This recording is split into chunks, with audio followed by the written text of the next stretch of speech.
Junpei, which door do you want? At last. Junpei's mind was already made up. Welcome back to 999. When we last left off, we basically did both of the escape rooms past door 4, and a bunch of extra stuff, and we apparently lost Snake somewhere along the way. So, yeah. Editing that was a bit of a nightmare, but I'm getting better at it, thankfully. Hopefully. But, since we're moving on, it's time to decide. Are we going to door 3, door 7, or door 8? Santa seems to have presented doors 7 and 8 as the choices, for the most part. But he hasn't really said anything about door 3. I want to go through door number 3. Nope, you can't. Huh? Why? Because it's impossible. If we split ourselves into 3 and 3, then we give up on going through door 3. Why? The bracelet numbers for the 6 of us are 3, 4, 5, 6, 7, 8. Well, look who's been counting. There are 2 combinations that can go through door 3 with 3 people. 3, 4, 5, or 6, 7, 8. That's it. Of course, 2 teams can't go through the same door. I see. That means one team would get left behind. That's right. That doesn't happen if we go through door 7 or 8? No, they're fine. We've got 3 options. Santa began to explain. Option A, have 3, 5, and 8 go through door 7, and 4, 6, 7 go through door 8. Option B, 4, 5, and 7 go through 7, and 3, 6, and 8 go through 8. Option C, 3, 6, and 7 go through 7, and 4, 5, and 8 get 8. Those are the only 3 options. That's it. At least if we want to get all 6 of us out of here. Yeah, that's true. Those seem to be our only options. Wait. That was when Junpei realized Plan A divides into 2 teams. 3, 5, 8, and 4, 6, 7. So Santa, Junpei, and Lotus, and Clover, Akane, and 7. Plan B divides into 2 teams. 4, 5, 7, so Clover, Junpei, and 7, and 3, 6, 8, so Santa, Akane, and Lotus. Plan C divides into 2 teams. 3, 6, 7, so Santa, Akane, and 7, and 4, 5, 8, Clover, Junpei, and Lotus. But that means... There was one thing they all had in common. 5 and 6 can never be on the same team. Well,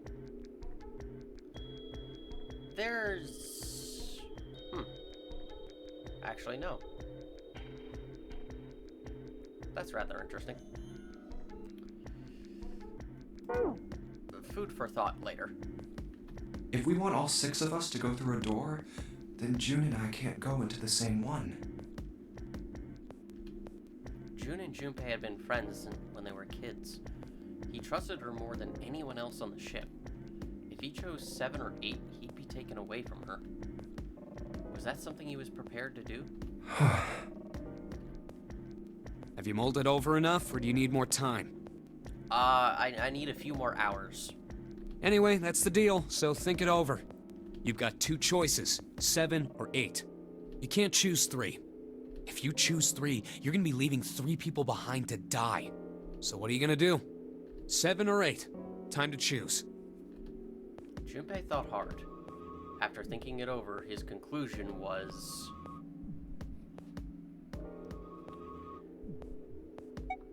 We're going to do what I did the very first time I ever played this game.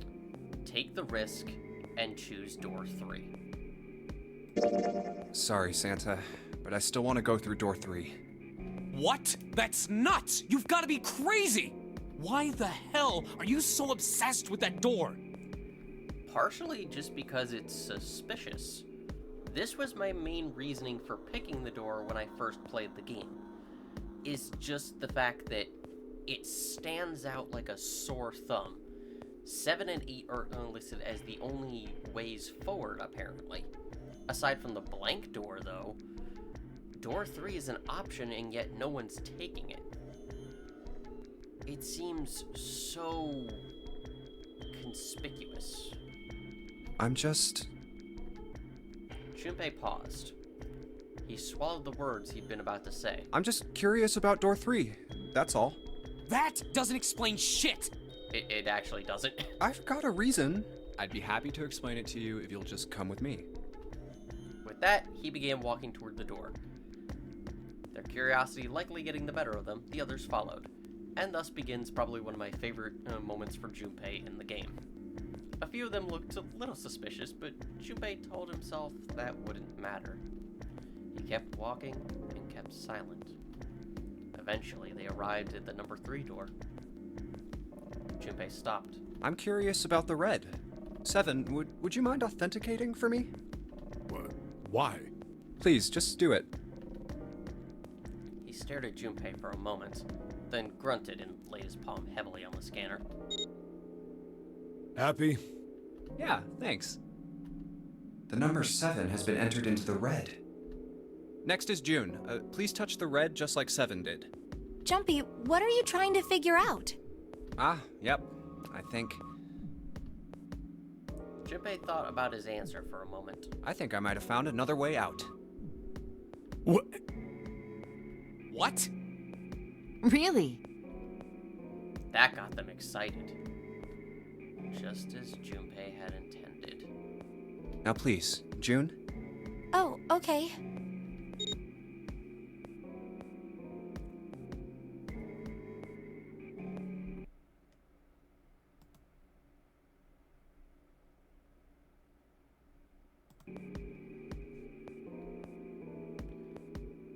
Seven plus 6 equals 13. 1 plus 3 equals 4. With those two numbers in the red, Junpei had what he'd wanted. He casually placed his own hand on the scanner, and a third asterisk blinked on. 4 plus 5 equals 9. All right, the only people who haven't authenticated now are Santa, Clover, and Lotus. So, what's your point? You don't get it. Think about it. Huh? What's the sum of your number and Clover's? 12. Mm-hmm. And what's the digital root of that? 3. Which is Santa's number. By the way, Lotus, what's the number that's currently in the red? 7 plus 6 plus 5 equals 18. It would be 9, right? Yes, and what will the digital root be if you add 3 to that? 3. The door's number. Yep. If you add 3, it'll be effectively 21.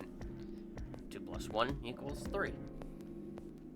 And if you add 12 to 18, that effectively becomes... My brain is dumb. There you go. Hey, wait a minute. What the hell are you up to? 30. God. I'm bad at math. Can you tell? I'm not up to anything. I'm just waiting. Waiting for what? I'm waiting for the balance to shift. Santa, or Lotus and Clover. Once one of you moves, the others won't have a choice. So I'm waiting. Junpei laid his hand almost casually on the lever. You son of a bitch! You tricked us! Then all that stuff you were going on about is all bullshit! Bullshit, huh? I don't think so. Didn't I tell you I'd figured out another way to get out of here? This is it. Yeah, he technically didn't lie. He just didn't say he found a way for them all to get out of here. Why the hell would you do something like this? Junpei glanced at June. Jumpy.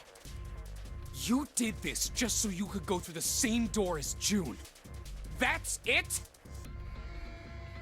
Yeah, it is kind of really selfish.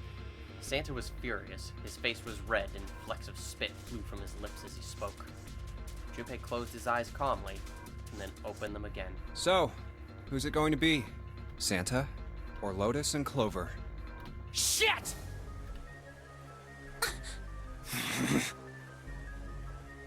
Let's go, Clover. Huh? Oh. Lotus leapt forward.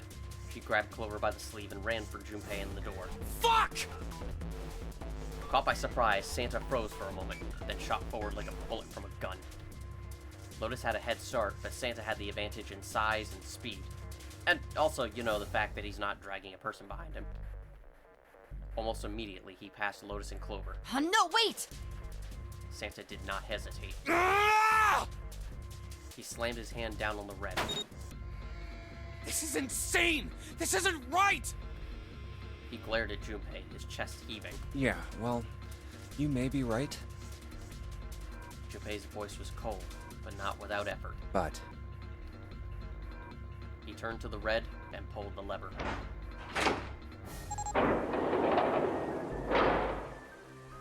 With the sound of metal on metal, the door opened. It would only remain open for 9 seconds. There was no time to think. go. Junpei and his 3 reluctant companions jumped into the door's gaping mouth, one after another. No sooner did they enter than an all too familiar noise sounded from their left wrists. The detonators had activated. Junpei looked back only once and saw Lotus and Clover on the other side of the closing door. No. They stood still, stopped where they had been when Santa reached the red. The defeat and desperation on their faces tore at Junpei's heart. Then the door closed, and they were gone. You son of a bitch, Junpei! This isn't fair! Santa rounded on Junpei, lightning crackling in his eyes and his knuckles white. Do you realize what you just did? You leave them out there, and they can't... Shut it! That's enough!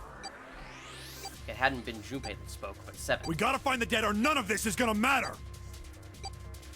The clock was ticking. The dead was their only chance at survival.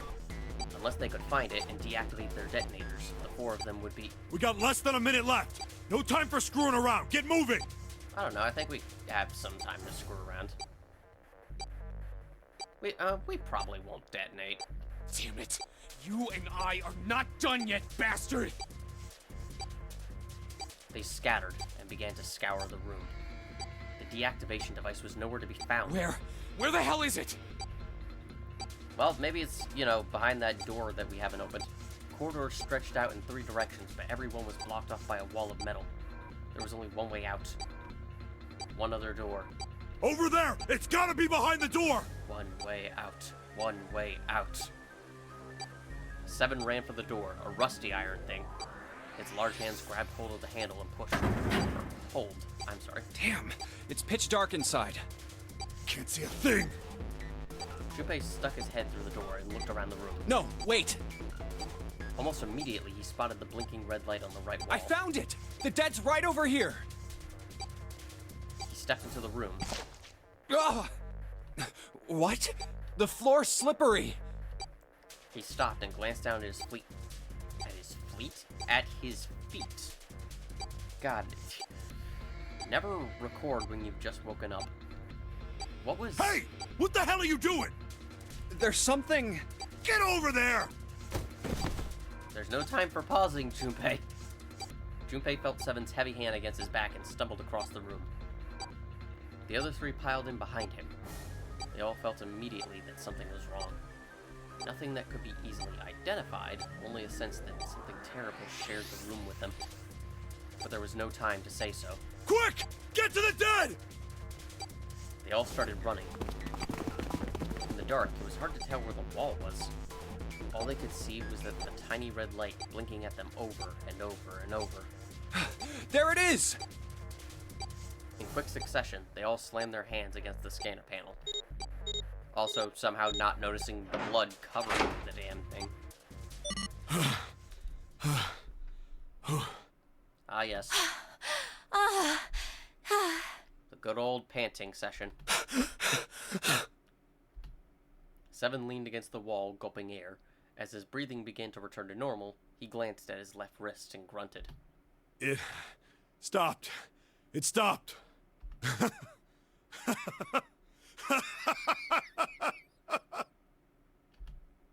Junpei could hear him laughing in the dark, but could barely make out the larger man's face. I don't think I'll ever get used to doing this. What the? The sound of retching came from Santa's direction.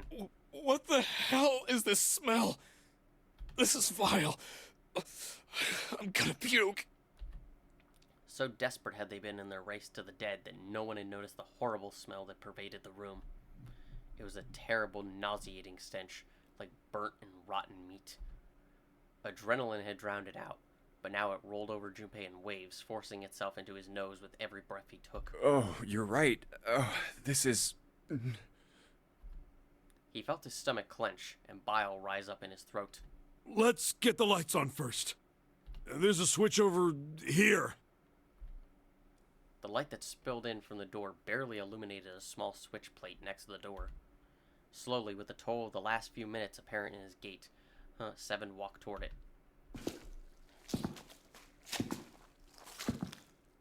Well, that's a happy and pleasant sound. He stopped as he got close and extended his fingers toward the switch. Okay, guys, I'm flipping it on. There was a soft click as the lights came on. Just as the light turned on, June took in a short breath and...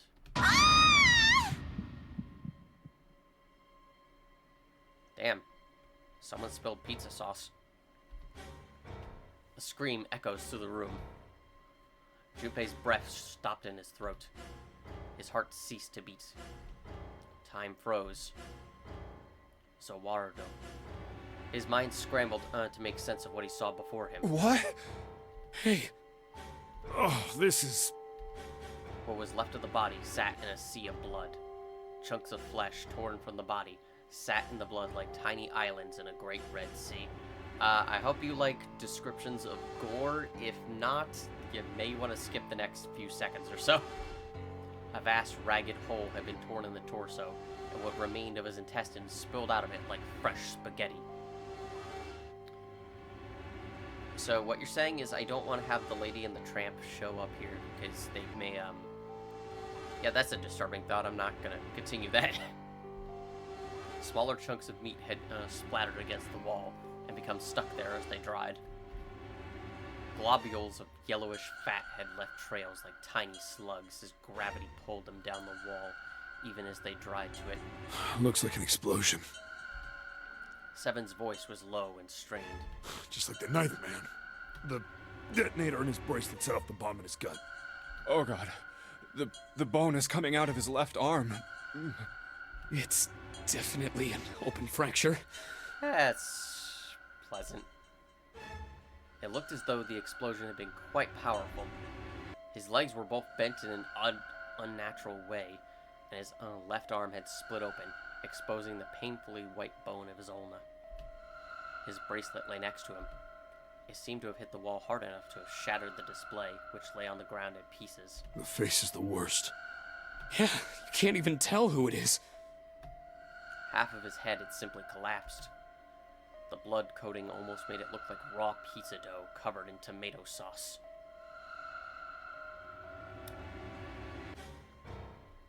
You know, maybe I shouldn't eat before a recording either. His clothes, too, were covered in blood. The burgundy tie, the white shirt, the jacket with the yellow piping, and the gray slacks. But the clothes are... They were all familiar to Junpei. Is that... Snake? No, I'm pretty sure Snake wears a giant gray suit with a bunch of just military-like equipment, carries a pack of cigarettes, giant cardboard box somehow. Oh, no, wait, you mean this Snake. Oh, right. Santa's voice wavered as he spoke, his mouth dry. Oh my god. Finally, Junpei spoke. Why did this happen? No! Suddenly, June was screaming, her voice broken. It was an eerie scream, full of insanity and not entirely human. No! No! No! She shook her head violently and grabbed fistfuls of her own hair. Junpei could hear the sound of hair tearing. Stop! Calm down. grabbed for her wrist. Hey! But as he did, June leapt up and ran toward the exit. Please! Get me out of here! You have to let me out of here! She screamed at the door and her fist slammed against it with a hollow sound. Junpei could see drops of blood on her own knuckles. Why are you doing these horrible things to us? What did we do to deserve this? June. She screamed again, a desperate, mindless cry. Her fist flailed against the door. Get me out of here! Please! Please! Just let me out! June! Junpei couldn't watch anymore. He ran to June and wrapped his arm around her, pulling the screaming girl away from the door. Calm down. No! Get off of me! Let me go! Let me go! Please, calm down. She scrambled for a moment, her legs skittering across the floor, but her resistance didn't last long. As suddenly as her outburst had began, it was over. The manic energy disappeared and her body went limp in Junpei's arms. June collapsed toward the floor, and Junpei knelt down with her. He felt drops of something warm and wet. Was she crying? A moment later, she began to sob.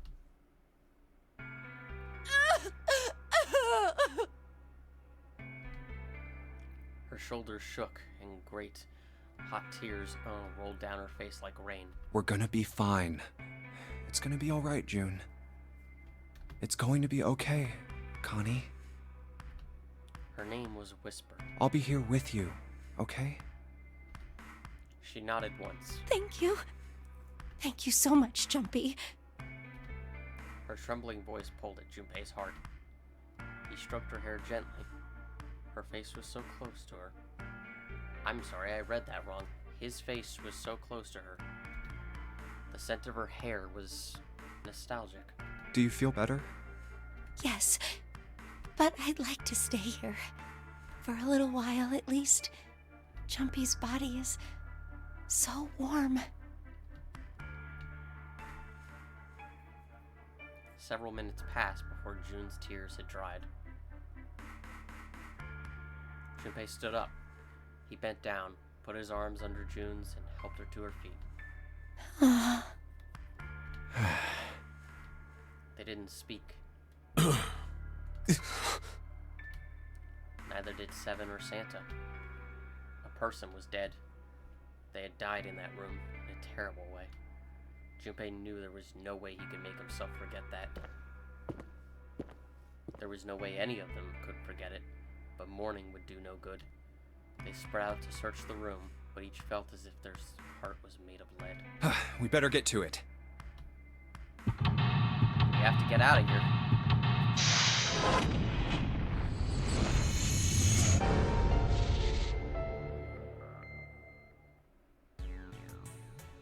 The shower room. And welcome to one of my personal favorite tracks again for the escape rooms.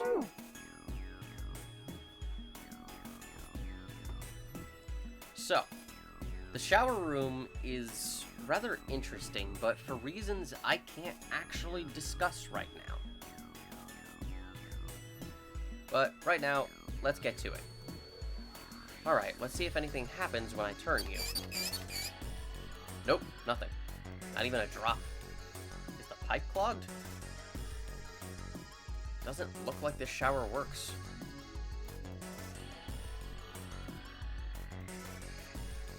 Those letters written in blood. LLR. Do you think that might be some sort of dying message from Snake? No, that's impossible. You saw the body. You aren't doing anything after something like that happens to you. Then this... The way the blood's dried tells you it's real. Whoever's blood this is, it ain't Snake's. Then you're saying this blood was put here a long time ago. Yeah. An old message written in blood. It says LLR.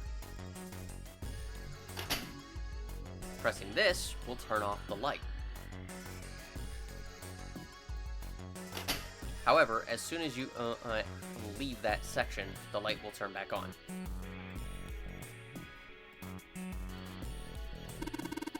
That's where we came in. I guess it's not locked, but there ain't really any point. All that's out there is the numbered door. We can't go back through the numbered door, even if we wanted to. There's no point to leaving. The only thing out there is the numbered door. You know, thinking about it logically here, the detonator doesn't actually begin until someone enters the room, even if the door is opened. So logically, all they would have had to do to stop Junpei is just grab him and not go in the door. It would have just closed on its own and no one would be in danger. I know there's like the whole thing, like you're not thinking that much in the heat of the moment, but it's kind of funny to think of that. The divider between the stalls on the other side of this wall, no, I don't want to think about that. I really don't want to think about what's over there. Chunks of pinkish meat are splattered across the floor. Snake, why did this happen to you? Damn, I just can't. Snake's body. I can barely stand to look at it. That's what's left of Snake's body. Oh man, Clover, to lose your brother like this. There are just chunks of flesh all over the place. Shit, I can't look at this anymore. Well, now that we've looked at it sufficiently.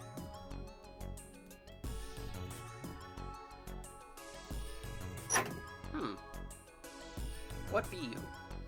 Some pipes.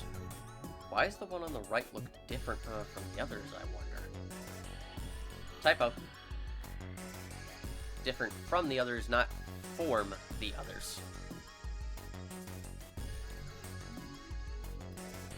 There's a piece of paper tied to this pipe with a wire. Notice, drainage valve operation. Please do not flush the water in these pipes. Doing so may cause the drain to overflow. The pipe on the right here must be connected to the drain in the middle of the room. If you turn on the water here, it'll probably come up through the drain. On the note, it said, doing so may cause the drain to overflow. So, yes. If you actually know the solution already, you can just do it now, but let's explore more. There's water coming out of the shower head. Let's see if... Shit, that's hot! Really hot. Man, that water must be just about boiling. Well, now that I know that really, really hot water comes out of that shower, maybe I should just leave it alone for now, though. Boiling hot water. Is there anything I might be able to use that for?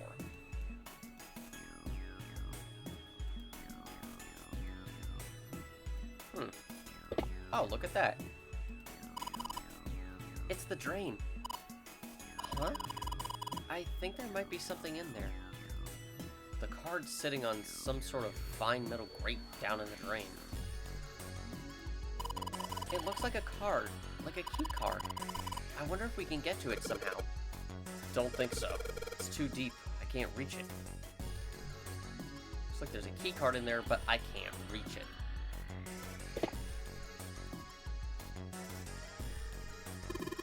It's a thermometer. Can you get it off? No. No, it's screwed onto the wall. A thermometer. It's been attached to the wall pretty good with screws. Well, it sure is a shame we didn't take that screwdriver from the very first escape room with us. Actually, kind of wondering why he didn't.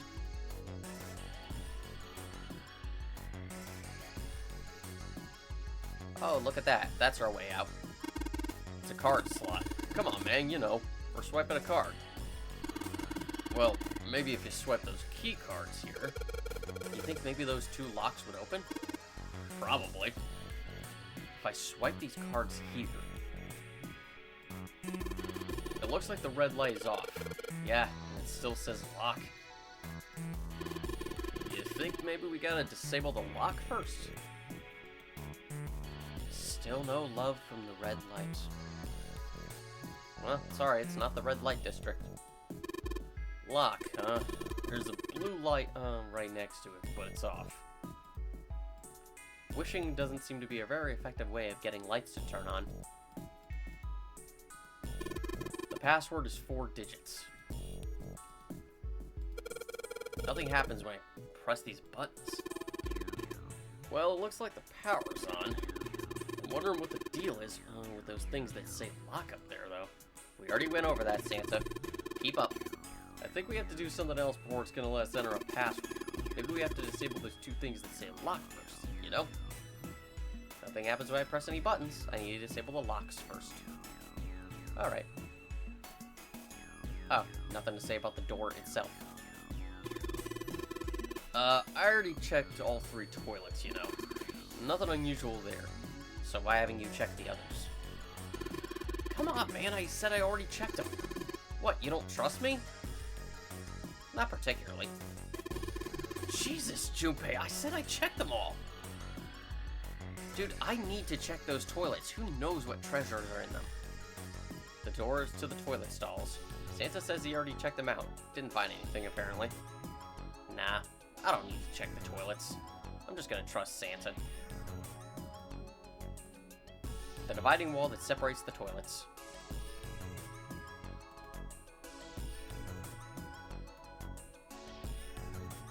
The light bulb provides light for this room. Of course it does. Ah, I love those good old squeaky sounds. A skinny shelf. How informative. There's nothing in the toilet. If there was, that would be gross. Nothing unusual about this toilet. Thank God. I mean, to be fair, that would just be cruel. Not that this situation already isn't cruel, but, you know. Nothing unusual about this toilet. Thank God. Alright. There might be something in the tank, you know? Let's open that shit up. Oh, there is. Hey, there's something floating in there. Is that a card? There's a red card floating in the tank. Delightful. The lid for the toilet tank. I'm amazed I could click on that. Red key card. It's a red card. Probably a key card. Do you remember if you saw a card reader anywhere around here? Yep, the red key card.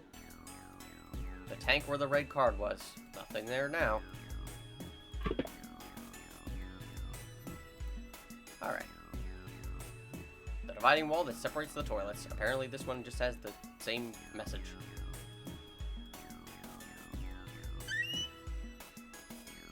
Toilet paper! There's some toilet paper on this shelf. Some pipes. They're connected to the tank on the toilet. It's a water tank for a toilet. I've seen a lot of OC guys try and hide a piece in something like this. Usually for a 187 or something. I guess they think it's a clever. Don't know when they'll figure out everybody else thinks it's clever too. Huh? I mean, I know peace, but what's OC? Organized crime. What is that? Some kind of police line? Huh? Probably. Huh? What did I say? Why does he look all sad now? That's not really important right now, guys. Let's just check it out, alright? Well, he's not wasting any time. The toilet's tank. It doesn't look like the pipes that are supposed to take water to it are working. Hey, there's something in there. You see it? There's something inside the tank. Well, in case you didn't take the screwdriver with you, Junpei, they provided one. It's a screwdriver. We can unscrew things with this. Was there something we needed to unscrew somewhere? The screwdriver. It can unscrew things. Intense. Oy. Toilet's tank, there's nothing in it. Which means we can't flush it. Kinda hard to flush a toilet without water. I mean, if you're backed up, then you could provide the liquid. That probably... Actually, you know what you could have done? You could have taken the water from the second class cabin. That would have helped. There's some kind of weird stain in the toilet bowl. What do you think this is? It looks like tar. It's kind of sticky. I don't think we can just wipe it off. I doubt that just pouring some water on it's gonna help much either. What about hot water? Hot water? If we had some really hot water, like boiling hot, then maybe that would wash it off. Or something that looks like tar inside the toilet bowl. Hot water might be able to wash it off. Okay. I'm curious. Do I get different dialogue if I'm out in the open now? The answer is no. A pipe. A thick pipe stretches across the floor. A bucket. Fancy. It's a tin bucket. Hey, Jumpy, do you remember back in elementary school when you spilled all of our paint across the whole classroom? They made you clean it up, and all they gave you was a sponge and a bucket like this. Hey, come on now. Can't we just leave the past in the past? It's a tin bucket. It's a tin bucket. I told you, Jumpy, it's a bucket. You could probably put hot water from the shower in it. A tin bucket. June says I could put hot water from the shower in it. I love those little details where the characters will get annoyed at you for being like, I already told you what this is. Why are you still asking?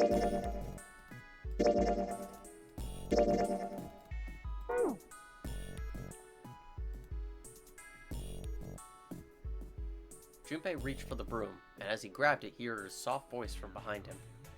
It was June. The rabbit hutch. Huh? He turned around. June still looked sadly pale, but there was a smile on her face. Oh, you just reminded me of it. The rabbit hutch, I mean. How did I remind you of something like that? Jumpy and the broom. You're always playing around with the broom in front of the rabbit hutch. I was. Don't you remember? Junpei stared at the broom in his hand. You mean, you don't remember that summer either? She looked very sad. He shook his head. Of course I remember. How could I forget something like that? It was terrible.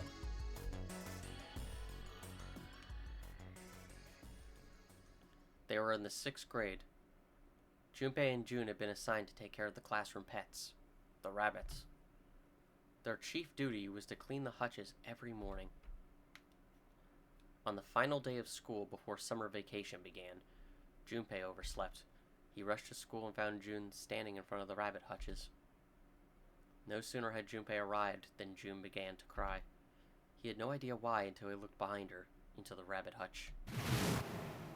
The first thing he saw was blood. The hutch was filled with the dead bodies of the rabbits. Even after their teachers and friends came to see what the commotion was, Juden couldn't stop crying. I just kept crying and crying until you came over. You held my hand, and you looked very serious, and you said, "Don't cry. I'm gonna catch the person who did this." After you told me that, I finally stopped crying. Well, the real fun started after you quit crying. You told me we were gonna catch the killer together. June smiled, and a little of the flush of life returned to her cheeks. Seriously, what kind of monster do you have to be to kill innocent rabbits like that? I get if maybe you're out in the wild and there's nothing to eat. Like, maybe you're lost in the woods, it's a matter of survival. Then maybe it's, like, for food. Fine. But this is just a bunch of innocent rabbits in a hutch. And at a school, no less. What kind of piece of shit are you to do that? Then we decided that we'd ambush them. Yeah, I remember. The school also kept roosters and guinea pigs. Junpei and June had decided the murderer would likely return to finish off the rest of the animals. You know, because they're complete sociopaths. They would ambush the killer at night. Junpei and June hid behind the hutch at dusk and waited. It was a warm summer night. The quiet sound of crickets whispered through the air. As the sun went down, the stars began to wink at them from the sky. And June's Akane Kuroshiki's face, that night was something Junpei knew he would never forget as long as he lived. But the murderer never showed up. We waited for them all summer vacation, and they never showed up. I wonder why. Yeah, but the animals didn't get attacked either. I think all that work amounted to something, you know? He'd felt the same way, but it was good to hear her say it. Although, you know, if you think about it, we were probably taking on a lot more than we could handle. What do you mean? She looked up at him, confused. Oh, come on, we were just kids. If whoever killed the rabbits had actually showed up, they probably would have had a knife or something. Well, I imagine, Junpei, unless they, use their fists, which it probably would not have looked good to have bloody knuckles walking down the street. I mean, you must have been pretty worried, right? I wasn't worried. Because you were there with me. She blushed furiously. Well, you know, no one else wanted to take care of the animals. Clearly embarrassed, she tried desperately to change the subject. I was the only one who asked to do it at first. Yeah, well, boys don't really want to bother with taking care of animals, you know?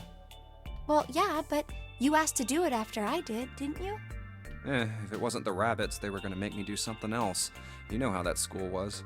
I figured it'd be better if I was working with somebody who wasn't too much of a loudmouth, right? Somebody who wasn't going to tell on me if I felt like blowing it off. Really? That's why you volunteered? Yeah, it is. Junpei, you have a horrible poker face. He nodded quickly and much too earnestly, and then quickly looked away at something very important. Probably the toilet in the corner. Really? Of course. Junpei, seriously, you're not convincing in the slightest, dude. That hadn't been the reason, of course. He had asked to take care of the rabbits so that he could be near June. But it had been so long ago, he couldn't bring himself to tell her how he felt back then. It would be embarrassing. He took a quick breath to clear his head, tossed the broom up, and then snatched it out of the air. Well, we don't really have time to be walking down memory lane like this, you know? We've got to figure out a way out of this room. Otherwise... Yes. I'm gonna look over there. June nodded curtly, then turned and walked away. I should get back to it myself. Ah! That's right. The pool of blood. Junpei turned around and looked at the room, at Snake's body. Chunks of flesh and organs still lay on the floor. Going on and on about old times right next to a corpse? What were we doing? Well, maybe it was because we're in this mess.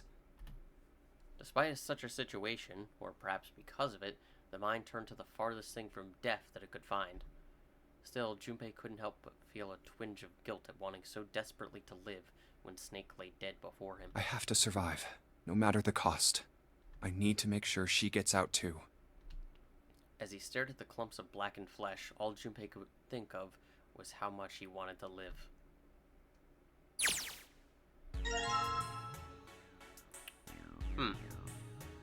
Interesting. I swapped over to adventure mode now. A broom. What are you doing with the broom? Sweeping up the body. You know, if you look at it real close, you can see it got these lines cut in it that kind of spiral up the shaft. It does, but it's very hard to see on this screen. I don't really have a way to zoom in. A broom that has lines cut in it that spiral up the shaft.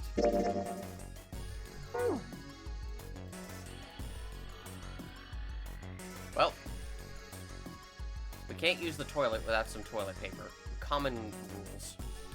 A wooden box. There's something in here. Luminol! Oh my god, Emma Skye would be so happy right now. She'd burst through this place just to get at it. The hell is this thing? Some kind of spray bottle? There's something written on it. Lumen... I can't read anything else. The label's all faded. Let me see that. He just grabbed it from him. That wasn't very nice. Junpei, really? Oh, this is luminol. You know, forensic guys use it at crime scenes. Oh yeah, that stuff that glows blue when you spray it on blood. Even if the blood's been wiped off, it'll still glow. It's luminol. You can use it to detect blood. Believe me, I've played enough Ace Attorney to know. A wooden box. Nothing else interesting in here. Toilet paper with stuff on it. It's toilet paper with some kind of red symbols on it. You think maybe that's a Cytale cipher? Cytale cipher? The hell is that? You wrap a piece of paper around a stick and then write several sentences on it so that the whole paper is filled up. Then you unwrap the paper and you can't tell what the original message was, right? That's how it works, more or less. Then, to decipher it, you gotta have a stick that's the same diameter as the original one.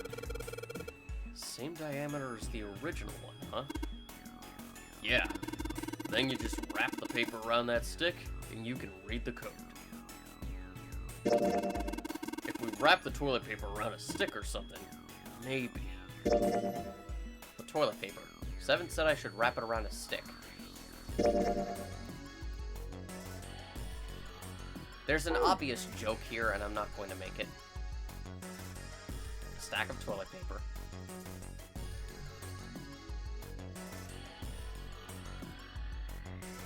Alright. So, we pretty much have everything we need to get through this now. So, first off,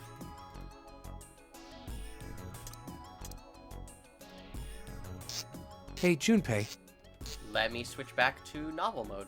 Thank you. you know why thermometers only go up to 107 degrees Fahrenheit? Junpei answered without taking his eyes off the screw. No, I can't say I ever thought about that.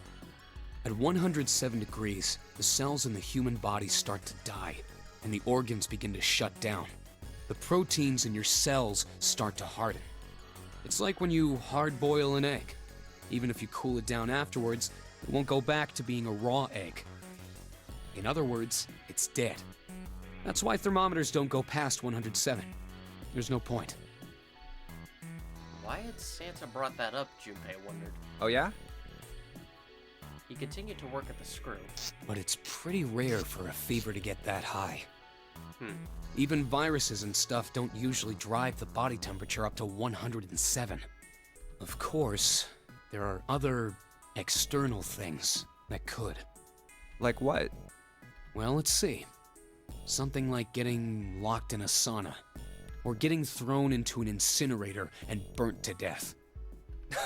Yeah, I guess that would get a little hotter than 107 degrees Fahrenheit. Junpei gave a short barking laugh. A moment later, the screw fell off. With a small tug, Junpei pulled the thermometer from the wall. All right, I got it! He looked up and saw Santa glaring at a blank section of wall. Huh? What's up? Nothing. Forget about it. Santa spun around and walked off, away from Junpei. What was that all about? But as Junpei watched him go, he didn't look angry. He looked very, very sad. Oh, you took the thermometer. God, my throat is already dry. That's not a good sign. Oh, you took the thermometer off. It says open at the bottom of the gauge. I wonder what it means. Maybe when it gets that hot, something will open. The thermometer. It says open at the bottom of the gauge.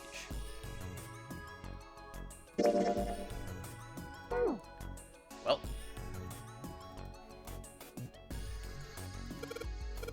Yeah, if I can get this hot water on the thermometer, then maybe... Alright, thermometer, let's get this party started.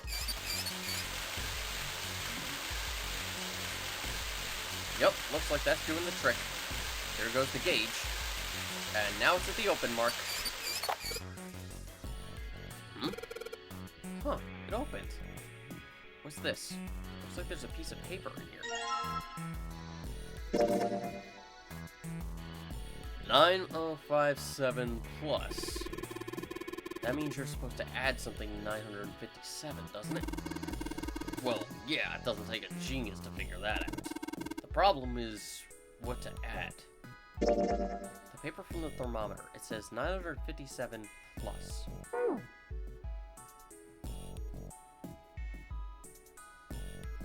Well, there's clearly one thing we have to do here. If this is old blood, it's possible that there may be some we aren't seeing. Wait, you don't really think we're supposed to use the luminol here, do you? Yeah, it does seem kind of weird to use it here, but maybe I should try it just in case.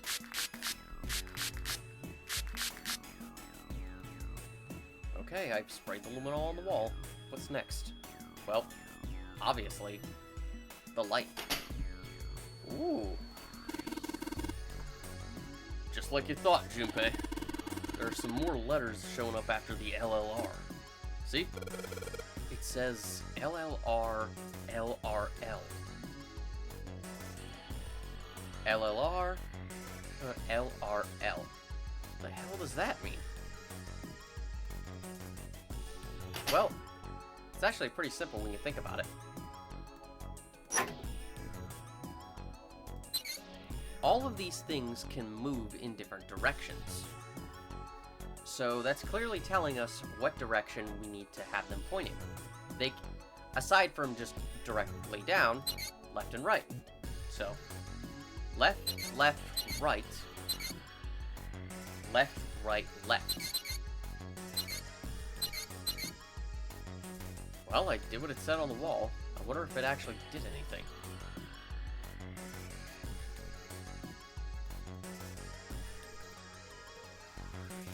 Start overflowing. Hey, this drain's acting up. What the hell did you do? I just messed with the valves a little. Nothing big.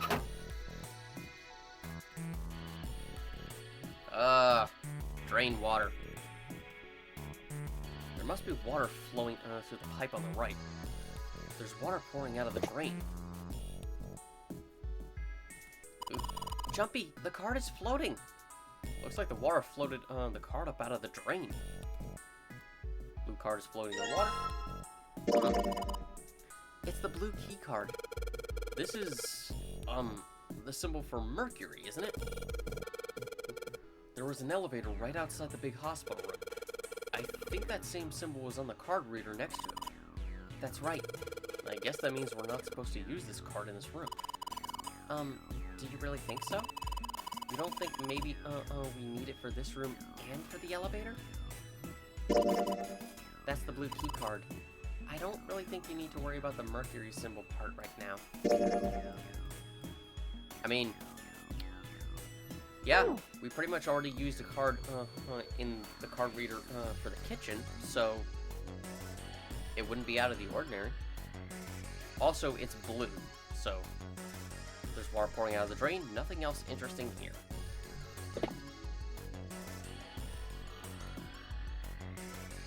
Well, there's one last thing we can do with the water. But truthfully, we actually already have everything we need to leave. We can leave if we know the solution, but if you don't, then you're gonna need to keep going. Maybe I can use the shower here to fill the bucket with hot water. Hey, Seven, could you turn on the shower? I'm gonna put the bucket under the head. Oh, okay. Sure thing.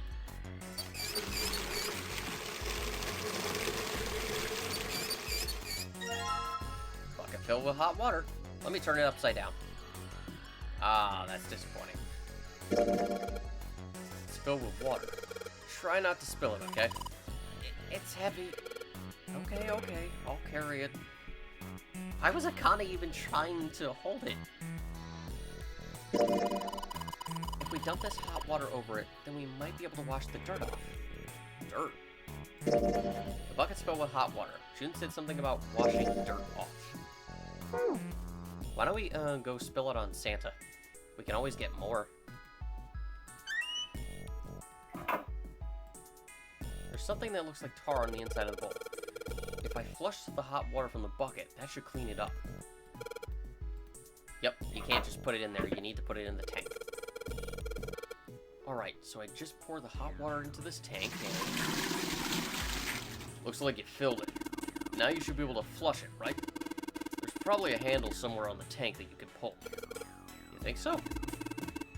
Serious? Yeah, I'm pretty sure. Tank's filled with boiling water. All we gotta do now is... Alright, let's flush the hot water. Oh, there it goes, just like a toilet should work. There's no more hot water. I can't flush it anymore. Ah, there we go. The dirt we flushed out has been settled to the bottom of the bowl. That stuff's washed off. Looks like that writing was in numbers. See? 185 equals... What is this? You got me. It just looks like numbers. It says 185 equals on the inside of the toilet bowl. Huh. There is one last thing we need to do. Combine the broom with the toilet paper. That's the stick we need. What if we wrap the toilet paper around the broom? So, you wrapped the toilet paper around the broom, huh? Looks like the symbols line up perfectly. It says 634 plus. It says 634 plus on the toilet paper. So yes, that is everything we could possibly do. So first off, red key card. The red light's on, Jumpy. Now the blue key card. Great job, Jumpy. You know your colors. Both of the lights are on now. Now you just need to put in the password. I guess the password is 4 digits long. So, basically, you just need to do some basic math from this piece of paper and from the hints we got in the toilet and on the broom. That would be 185 plus 634 plus 957. What does that equal? Both lights are on. We should be able to enter the password now. What's with these E and C keys?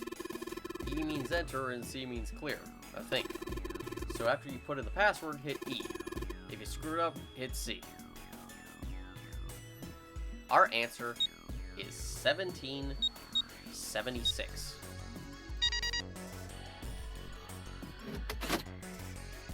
Well, a card slot. The lock is disabled. It says open. It says okay. Well, our way out of here is done.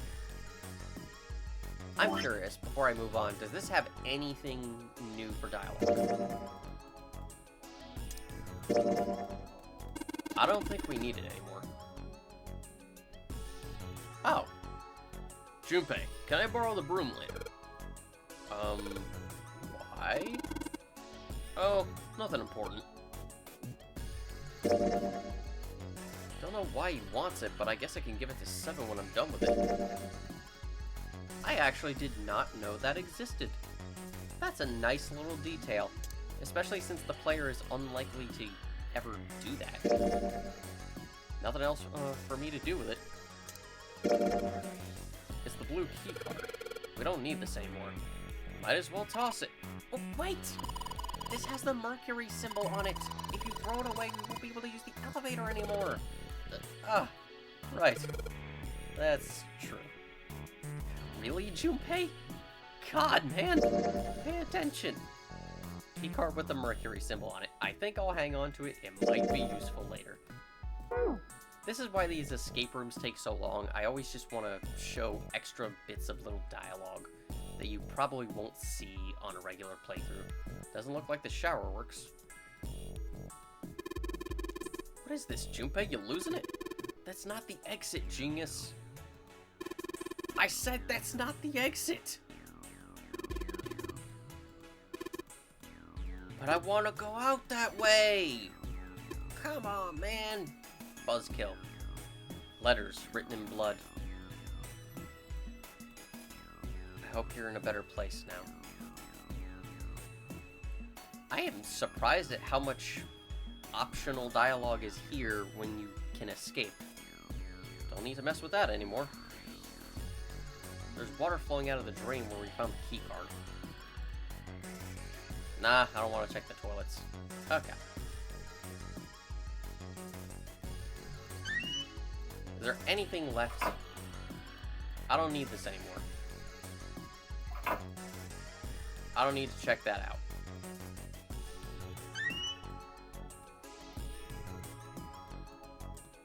Okay, yeah. So...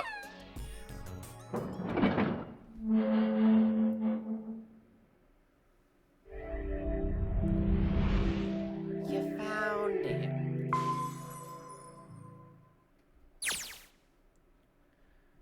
These escape rooms would go much quicker if I didn't, like, look for as much optional stuff as possible, but I'm not sorry that I'm doing it.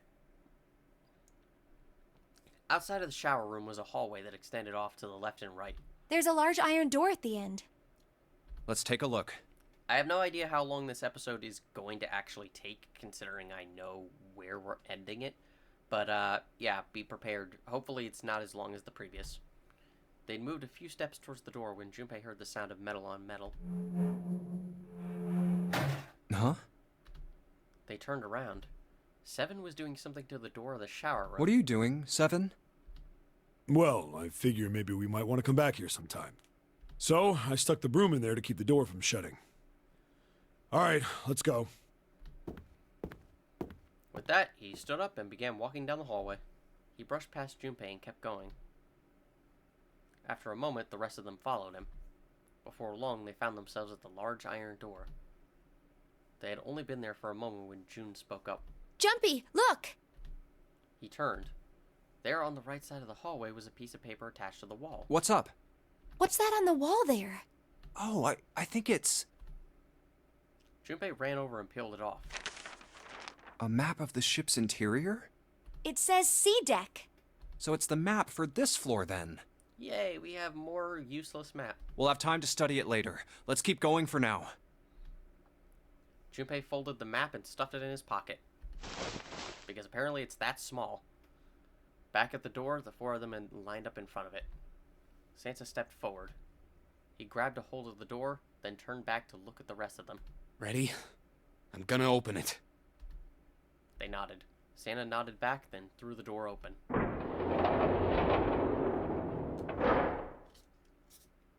All four of them leapt through.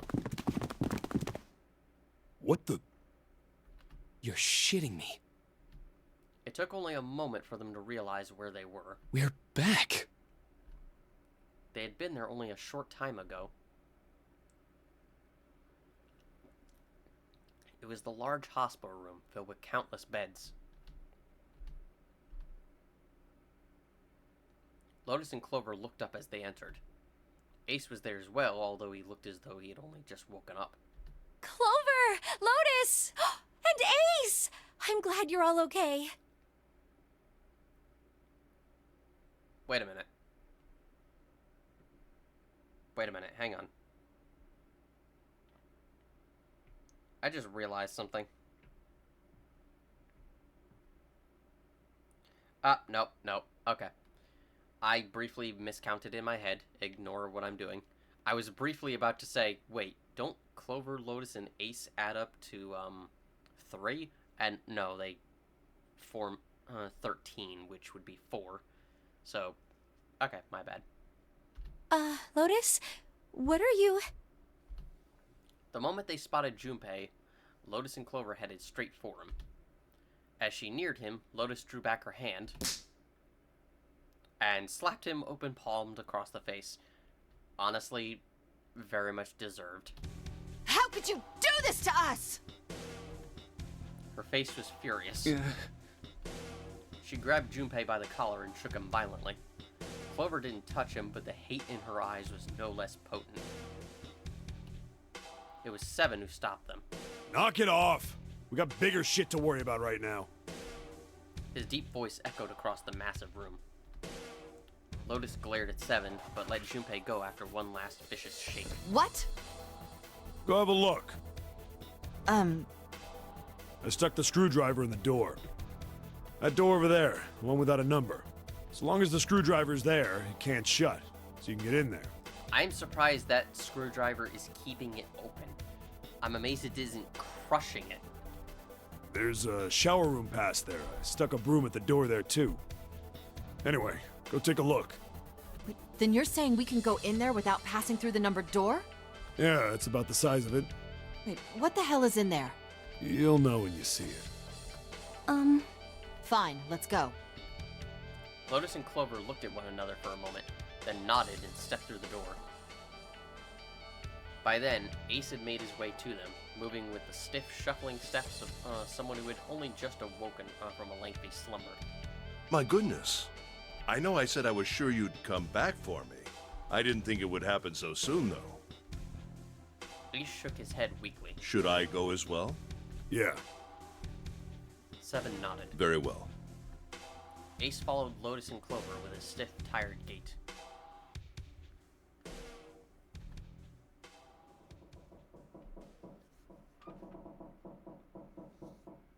The squeal of tortured metal made Junpei's teeth curl. It sounded like the noise a ghost would make. No matter how many times he heard it, he never got used to it. Every time it put him on edge.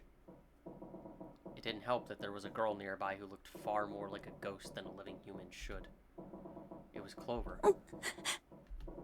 She sat on the edge of the bed, her head drooping listlessly onto her chest. Her eyes were blank and stared across the room at nothing. Her breathing was slow and mechanical. Aside from the rise and fall of her chest, she didn't move. Junpei felt as if even a nudge might cause her to shatter into 1,000 pieces. Snake was probably murdered. Chances are he was killed the same way the Ninth Man was. Probably. Maybe. Seven lowered his voice, likely in an effort to keep Clover from hearing what he had to say. How big is this room that she can't possibly hear you? There were 4 other people in the room with Junpei and Seven. Ace, Santa, June, and Lotus. Seven looked at each one of them in turn and continued. It's pretty straightforward. Not that hard to figure out how they did it. First, the killers got Snake to authenticate on the red to open door 3. Then they shoved him into it. Alone. And waited 9 seconds for the door to shut. Once that door shut, it was all over for Snake. But he didn't give up. He probably knew it wouldn't do him any good, but he probably ran into the shower room looking for the dead. It was a small chance, but it wasn't like he had anything to lose. Unfortunately, it didn't work. The detonator is only deactivated if everybody who authenticated when they went in uses the dead. Snake was the only one who went through the door. And then, 81 seconds after he was shoved in, that happened. I see. So that's what you meant by killers, huh? You need at least 3 people to open one of the numbered doors, including Snake. Maybe. It wouldn't open for Snake and a single killer. Maybe.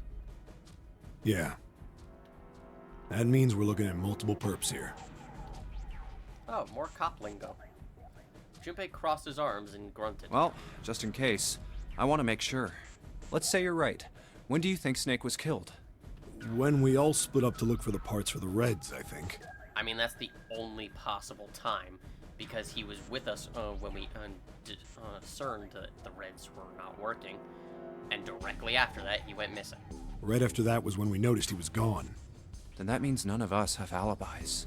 Correct. We were all off searching the rooms we'd been assigned, looking for those parts. Once again, someone probably should have been with him. Yeah. That means anybody could be a killer. Wait a minute. What are you talking about? June seemed shocked. How can you say that so casually? You're implying that one of us is a killer. Well, not just one of us. If I'm right, then at least 2 of us are murderers. Why don't you calm down a bit, Seven? What are you going to gain by being so suspicious? That's what Zero wants, you know? What Zero wants? Exactly.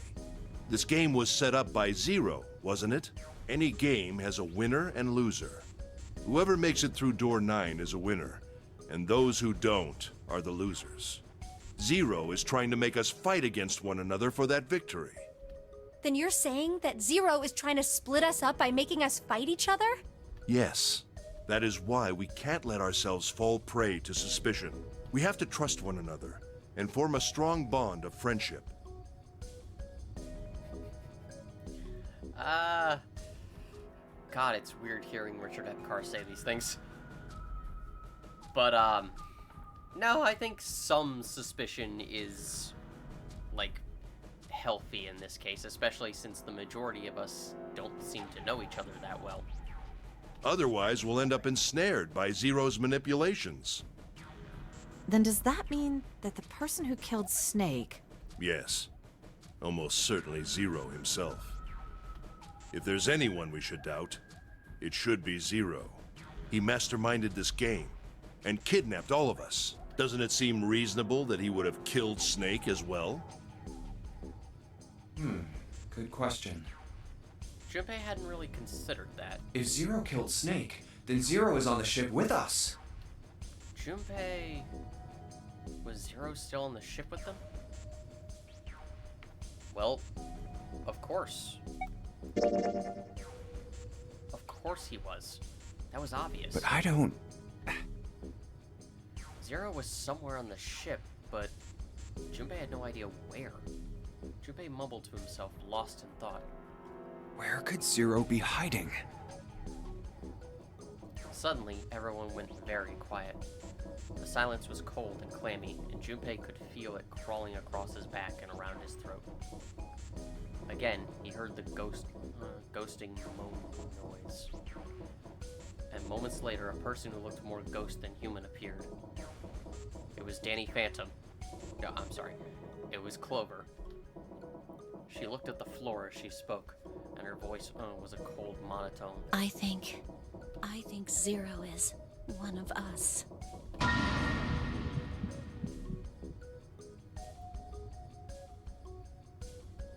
Every human body in the room froze. The only sound was the muffled rustling of breath. God, my voice. Eyes darted from face to face. One of those faces was the face of their jailer. But who? Was he one of them? Well, that's possible. Well, that's possible. Huh? Like Clover said, Zero might be one of us. What are you saying, Jumpy? Didn't you hear what Ace said? Exactly. I said we shouldn't suspect one another for no reason. No reason. I've got a great reason. And what's that? The bracelets. He held out his left arm. Why are the bombs in our bodies connected to the bracelets? Yep. You're all thinking Zero's hiding somewhere watching us, right? If he's doing that, then he could just detonate the bombs by remote control if someone did something they weren't supposed to. Yep. It would be a lot more precise and a lot easier. But... Yeah, he could just keep an eye on you, and if you started to break the rules, boop, gone. But instead, it's entirely automated. if that's the case, then why is the bomb set off by the detonator in the bracelet? You got a point. I'm not done. Try applying the same ideas to the nonary game. All of the puzzles here run all by themselves. In other words, Zero doesn't have to be controlling them for the game to move forward. Why's that? Why would Zero bother to do something like that? Junpei let the question hang in the air and looked at the others. It was Santu who answered. So let's say you and Clover are right. Zero's one of us. If that's the case, then it'd be really hard for him to keep track of all of us or control anything remotely. That's why all the puzzles run by themselves. That's what you're getting at, right? Yeah. Yep. They don't have to do a damn thing. They are set up so that we can go along in these set pathways, and they don't have to lift a finger. Junpei nodded. 7, when we were talking earlier, you said any one of us could be Snake's killer, right? Yeah, something like that. All right then. I've got a question for you, Ace. You said something like Zero must be the one who killed Snake, right? Yes, something like that. I can't think of any other explanation. So what do we get if we combine those? They fit together pretty well, I think. Something like this. Whoever killed Snake is Zero. Hence, Zero is one of us. 7 and Ace's theories aren't mutually exclusive. They actually complement each other pretty well. At least they do if Zero is one of us. No one spoke. Their faces were grim, but Junpei wasn't sure if they believed him or not. Junpei is actually rather clever. And there are plenty of moments where he still has the, usual dumb visual novel protagonist moments, but other times he turns out to be very quick to pick up on some things. Of course, some of these are based on player input, but the point still stands. Finally, Lotus spoke up. What were his motives? His motives? Yes, isn't that pretty important? Why would Zero want to hide as one of us? Oh, well, that's because, Junpei choked. He hadn't thought of that, and he had to be honest with himself. He had no idea. I don't know.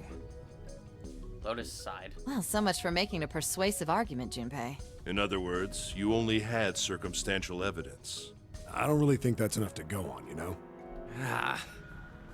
I mean, you all have circumstantial evidence. It's not like you have any better proof than he does. So, what's your point? Junpei was painfully aware of their eyes on him and their disapproval. He tried to find something else, anything else to look at. Then, in that horrible silence,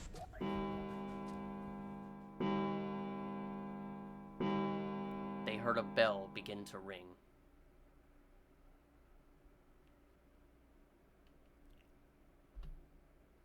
It was the clock at the central staircase. It's 3 in the morning. That means we have 3 hours left. Then we need to move now. 7, Clover, Junpei, I know how you feel, but you do understand that right now it's important we trust one another, don't you?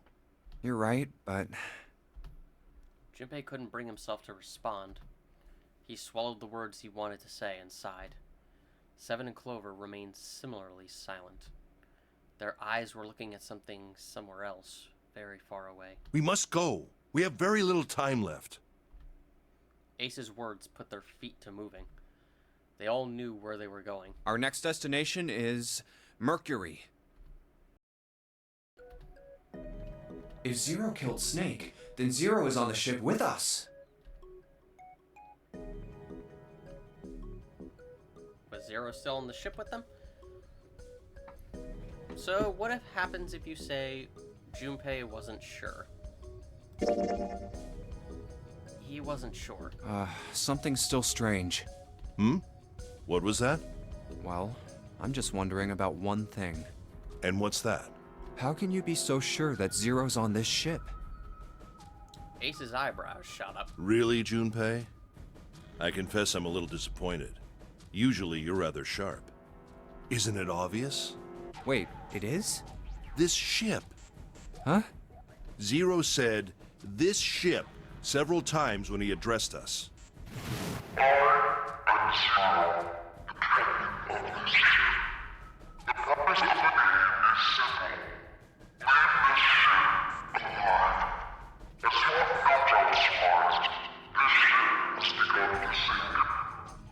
If he weren't here, he wouldn't say this ship, would he? He'd be saying something like, that ship, or the ship. Oh, yeah, I guess that makes sense. Ace's explanation made perfect sense. Junpei felt a little foolish that he hadn't seen it himself. Still, he was left with a question, and it was one of no small importance. If Zero's on the ship, where is he? So, yes. Basically, Ace will just basically call you an idiot. I think one of us. Basically, Ace will just call you an idiot if you didn't pay attention to what Zero said at the beginning of the game. And since I'm right here, what happens if you respond to Clover's statement of Zero being one of us with, "That's crazy"? That's crazy. Isn't this ship going to sink in a few hours? If Zero was here with us, he'd be putting himself in danger. Why the hell would he do something like that? There's no motive. Clover looked up at Junpei and her face fell. You don't believe me. Her eyes were so pitiful. The moment Junpei's met them, he felt his heart tighten. He didn't think what he'd said was wrong, but perhaps the way he'd said it had been. He'd been too insensitive. Clover had just lost her brother. His death would have been bad enough, but she'd also seen the blasted wreck of his body. Junpei barely knew him, and the sight had been enough to make him sick. But Clover had felt he couldn't begin to imagine. In the mental state she must have been in, it was understandable that she would look at those around her with suspicion. She felt everyone was against her. The least Junpei could have done was try to understand what she was feeling. He felt ashamed of what he'd said. Perhaps he thought, I should apologize. But before that apology could begin... Clover, Clover, I understand what you're feeling. You don't feel that you can trust any of us. Ace had beaten Junpei to the punch. As he spoke to Clover, his face was calm and friendly. But you have to understand. The more we distrust one another, the further we fall into our true foe's trap. Zero was the one who did those horrible things to your brother. Do you want to let yourself be manipulated by someone who would do such a horrible thing? Clover didn't answer. She didn't even look at Ace. The whole time her eyes were on Junpei. He could feel Clover's eyes boring into him. They were the color of a deep winter lake. Junpei saw no suspicion in them, only sadness. Then in that horrible silence, they heard a bell begin to ring. It's 3 in the morning. So, yeah. That means we have 3 hours left. Then we need to move now. 7. Clover, I know how you feel, but you do understand that right now it's important we trust one another, don't you? 7 and Clover remained silent. Their eyes were looking at something somewhere else far We off must before. go. We have very little time left.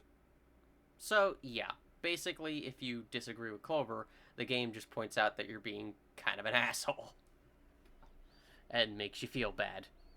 And unfortunately, Clover's argument gets shot down by Ace. So, yeah. Small little dialogue choices that I can tell you right now don't really matter, but it's pretty obvious which ones are the correct decisions. Here we go. They stood in front of the elevators next to the stairs that led to the casino and the kitchen. Between the two elevators was a card reader with a Mercury symbol engraved on it. Junpei stood in front of it with the Mercury key card. Oh, that's the... Yeah, I found it in the shower room. Oh, I see. It's got the Mercury symbol. He took a deep breath and slid the card through the reader. It made a small beep, and the lights on the reader blinked to life. Now we can go. 7 people, including Junpei, climbed into the elevator. God, that must be a big elevator to fit all of you. Also, can I just say this particular song sounds... I don't know why, it just sounds kind of awesome.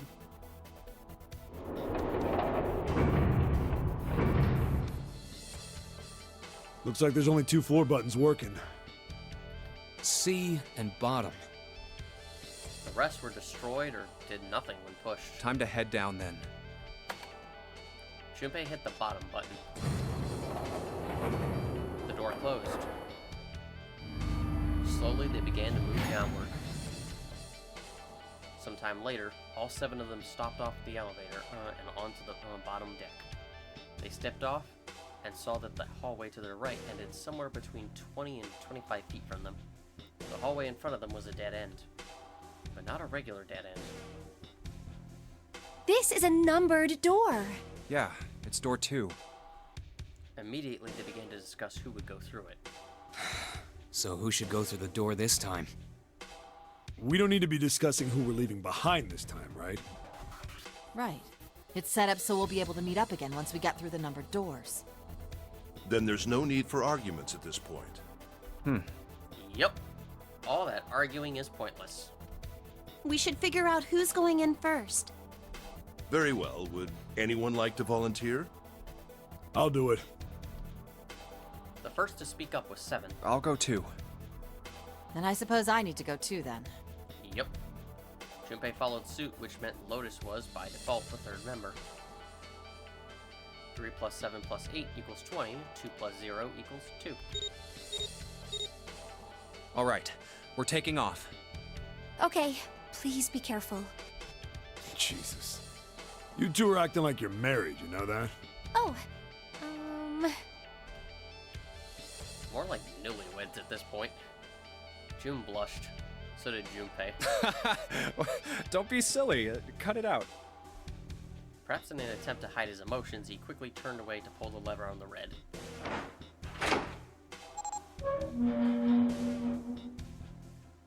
The door opened. As they'd come to expect, there appeared to be a short hallway on the other side. All right, let's go. Lotus was the first to go through the door. Yeah. Let's do this. 7 was next, and Junpei brought up the rear. Where the hell is it this time? I don't see it! Oh, there it is! It's right there! Fortunately, it took them only moments to find the dead. It had been placed just inside the room, right next to the numbered door. They gathered around it quickly, scanned their... Don't you hate when you screw up in recordings? They gathered around it and quickly scanned each of their bracelets.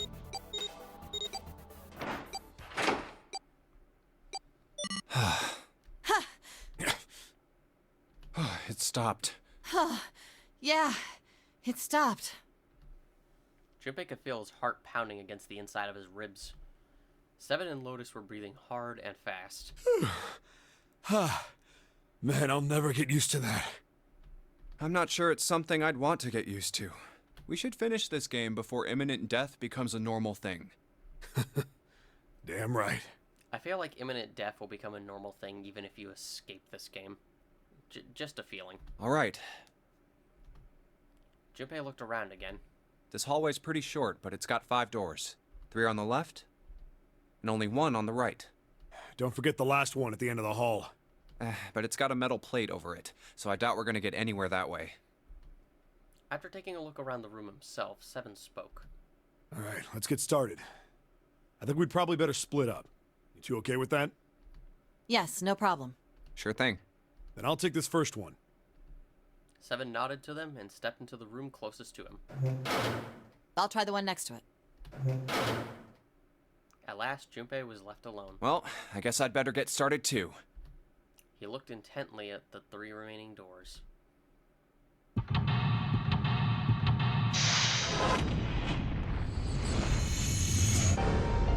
Seek a way out.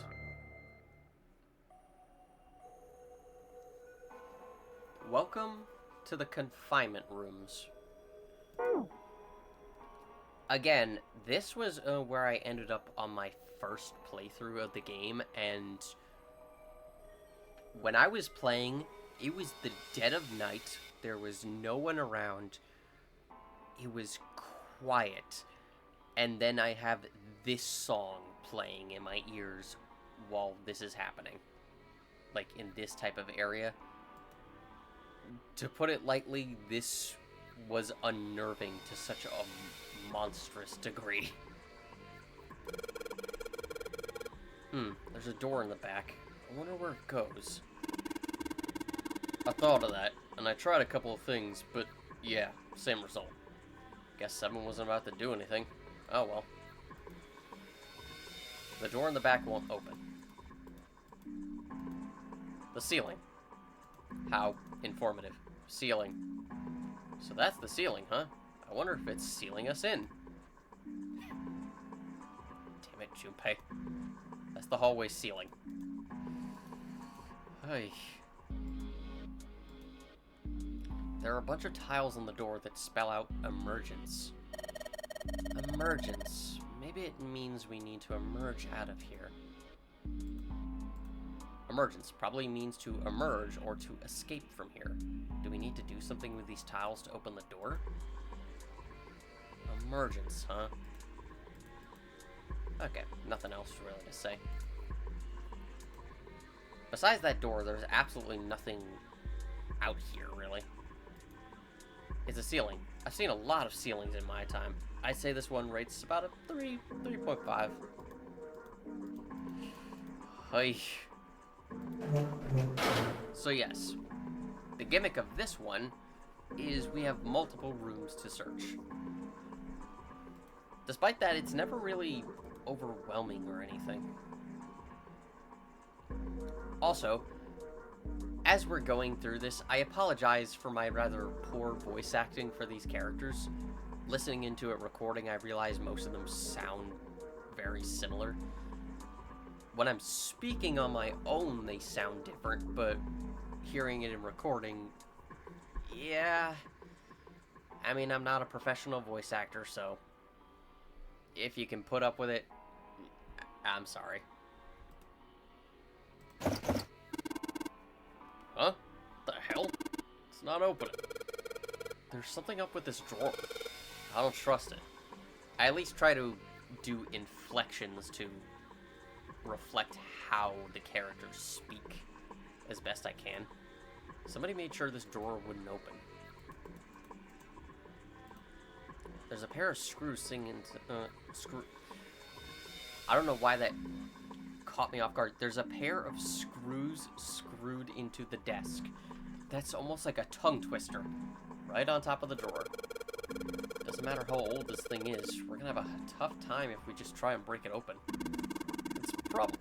It's probably gonna be a pain, but I think we need to figure out a way to get those screws off. I don't know, maybe if we kept a screwdriver. There's a pair of screws holding the drawer in place. Ah, that's just the back of the thing. This chair is pretty old. If 7 sat on it, it'd probably break. Huh? You say something? Nothing at all. This chair is totally old. There's a dirty blanket on the bed. Man, this is a mess. It's not even a bed anymore. Can't say I'd want to sleep there. This bed is really dirty.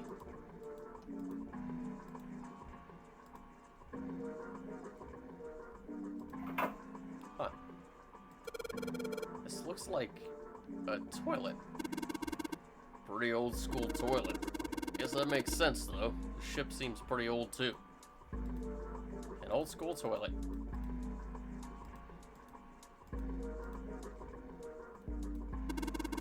Damn, this toilet's pretty nasty to begin with, but the inside's even worse. Honestly, I'm amazed you could bring yourself to touch it. Ha! There's way nastier stuff out there in the world than a gross toilet. You're a real deep thinker, aren't you? Probably the nastiest toilet I've ever seen. 7 didn't think twice about touching it. A symbol on a toilet lid, huh? Seems a little fishy to me. It's a sun symbol, but it doesn't look like the ones on the doors. It's a sun symbol.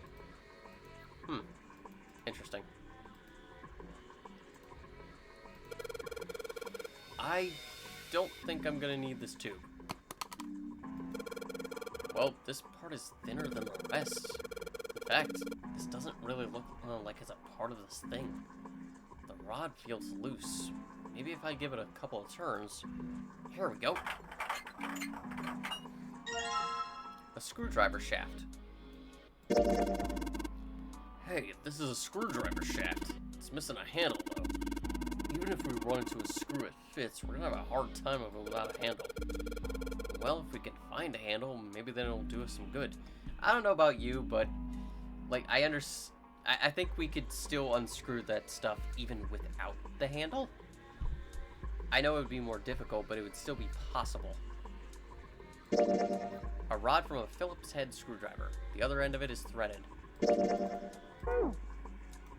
Well, it looks like the rod comes out easily enough, but I don't think the rest of it is going anywhere. Hey, this handle's pretty loose. Loose? You think it'll come off if you pull on it? It fell off. Huh. Look at this. That handle doesn't really fit onto the string. Maybe it wasn't meant to be attached to it. Take a look at this handle. The inside of the hole's threaded, like you're supposed to screw something in there. You seen anything that might fit in there? It looks like something screws onto this handle. Well, I know what to do, but let's get Lotus's commentary on that before we do anything, because I doubt any players have seen it. I've taken the handle off, and the string's just hanging there.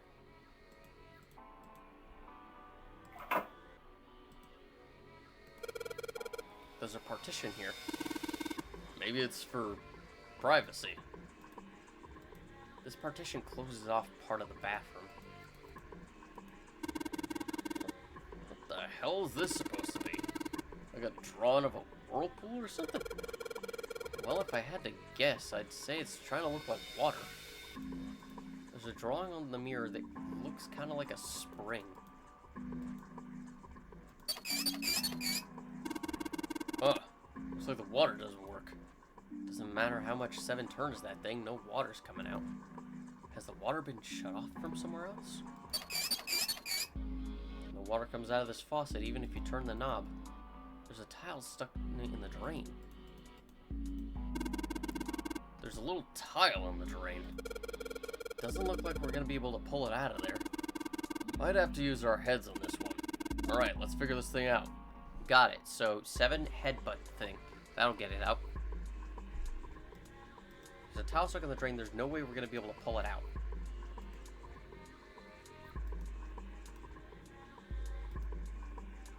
I'm actually kind of curious. If I just do this... No. Junpei, you can easily do that. Alright, let's go see what Lotus is doing. And get this dialogue before I forget. Junpei, you're going to have a hard time trying to unscrew anything with a screwdriver rod. You'll need a handle if you want that thing to be useful. I mean, you don't really need a handle, but okay.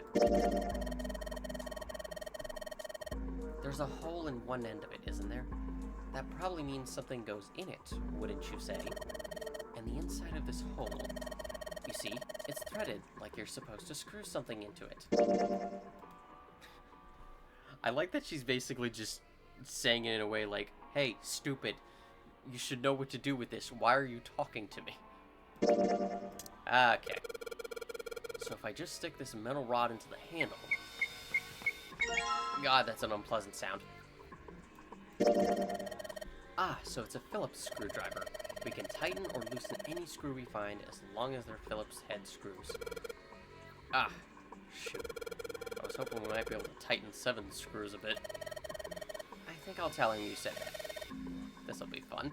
It's a Phillips head screwdriver with a long rod. Should deal with any Phillips screws we run into. 7 and Lotus's relationship is quite fun. Somebody made some wavy blue lines on this mirror with blue paint. Is that a drawing of a blue scarf? No, maybe not. Somebody drew a wavy line on this mirror with blue paint. There's no knob on this faucet. There's no way we can get water out of it like this. If we can find a knob or something that'll work as one, then we should be able to get water to come out of this thing. No knob on this faucet. If I could find a replacement, that'd be sweet. This drain is kind of a weird shape for a drain. You think they made it in that shape for a reason, or just for fun? What could possibly be for fun about this? Drain is a really weird shape for a drain. So these sinks, they're on opposite sides of this wall, right? No, it's not just the sinks. Everything's opposite, like a mirror image. So, that's normal if you're both using the same water pipes, right? It looks like the sinks are back to back with the wall separating them. This wall, is this supposed to be some sort of partition? What do they think this is? Privacy is important for these things. Well, it's not like they're gonna use it, Lotus. At least the guards couldn't watch you drop a loaf. Heck, it's better than being totally exposed, right? Partition that hides part of the bathroom. That bed looks cold. Pretty sure you'd freeze to death in the winter. No kidding. If I tried to sleep here, my skin would dry out in no time. Well, it's not like you're that young anymore. That shouldn't really matter. My, Junpei, aren't you lucky? It seems you'll die before you have a chance to grow old and hideous. I'm sorry. You're right. Dry skin is a woman's worst nightmare. This bed looks cold. It's got a single threadbare blanket, and that's it. There's an old piece of cloth on top of the bed. This cloth has some sort of design on it. Oh, this is pathetic. There's a weird little piece of cloth where a pillow would usually be. Well, it looks like a towel. I have to wonder if the design means anything, though. Maybe you should consider what the design might be. Perhaps that'll give us a hint. This towel has a weird design in it. What could it mean? What does the design look like? Probably the only piece of material in this particular escape room that basically is not necessary. This bed looked even sadder without the pillow. So, it's still a terrible bed. I'd never sleep on a bed like that. It's a bed without a pillow in it. That's pretty much it.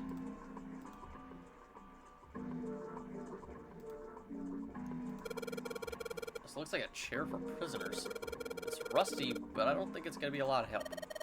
Isn't that obvious? Look, I don't want to touch anything unless I have to. Lotus is not having this. Does she really not want to be in this room that bad? It's a really old chair. This is a very simple desk. It looks like it was made from leftover scrap wood. It's a simple, straightforward desk. The handle on the drawer doesn't really look like it belongs there.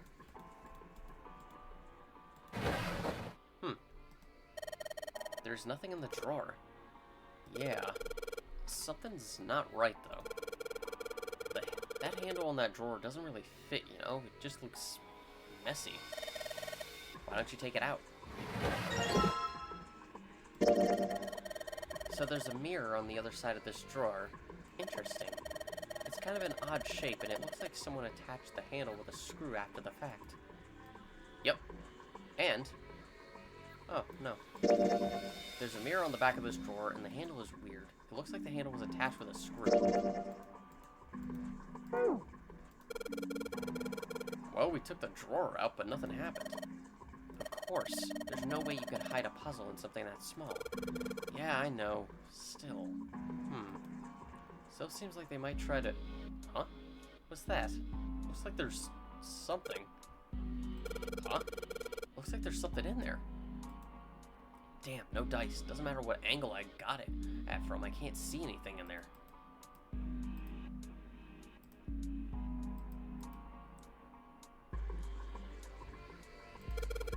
This paper seems to be pretty old. Ew, how the hell can you touch that? It's horrible.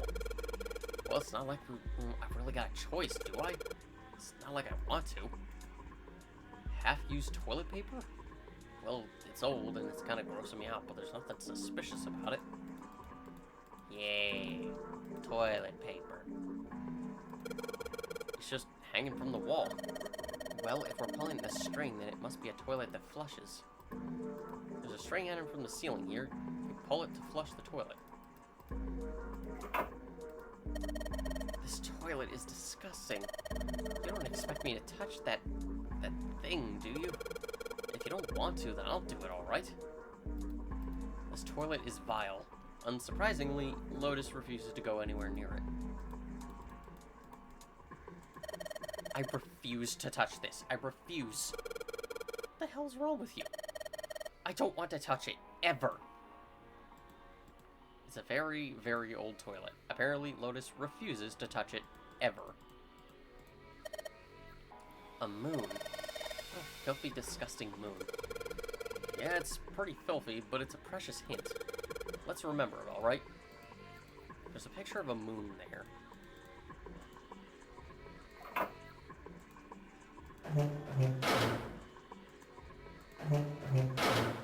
Well, this is a fun place. I forgot. Somebody screwed the handle on, so maybe I can unscrew it. Okay. There is unique dialogue for this room since Junpei is all alone. There isn't anywhere I can use this towel. Why the hell did I bring this thing with me? Might be the towel might be useful somewhere else. Ah, man. I imagine that meant there was something I could have used some unique dialogue for the pieces of the screwdriver, but oh well. I made a screwdriver by combining the handle and the metal rod. This will do the trick if we come across any Phillips head screws. But it's nothing, like, notable anyway. What's the deal with the lighting here? There's just this one beam of light. The rest of the place is too dark. I can't see anything. There's no way we can explore the rest of this room. There is a ray of light in the center of the room. It's a blanket. Not a really great one, but still. This light's barely enough to see by. I feel like I'm gonna see a ghost here or something.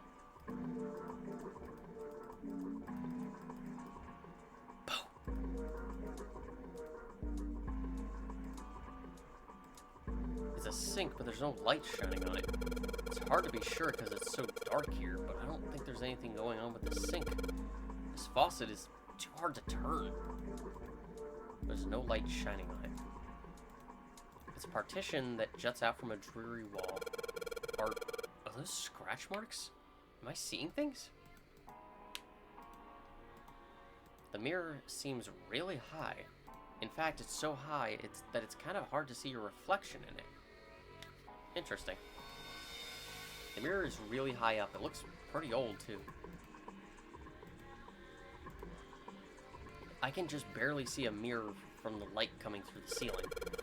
Sure would be nice if that mirror was a little lower down. It looks like it's the same height as the mirror on the right. I wonder if that means anything. The mirror is hanging on the same height as the one on the right. Ah.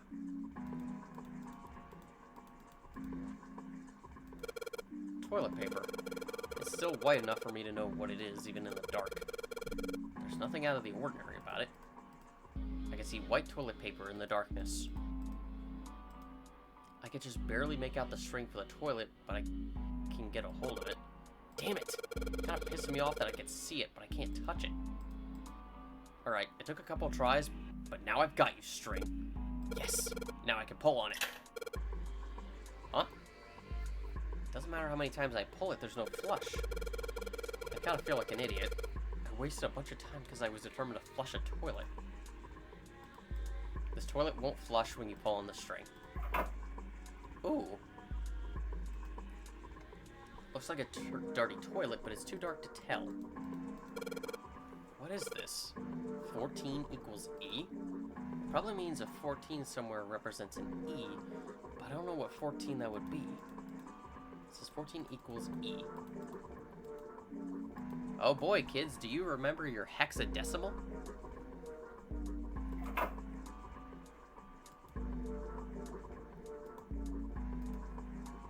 This desk is old and rusty. God damn it. No matter how hard I pull on this damn thing, it won't budge. Guess I won't be opening this anytime soon. Doesn't look like it's got a keyhole, and there doesn't seem to be anything stopping it. How the hell am I supposed to open it? A drawer that doesn't open. I wonder if this is part of a puzzle. There's a simple chair over where the light doesn't shine.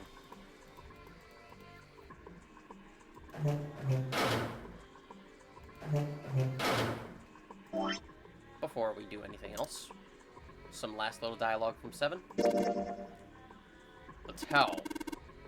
These are for old ladies. I feel like I've seen that design somewhere before. Maybe I'm just losing it. Really, 7?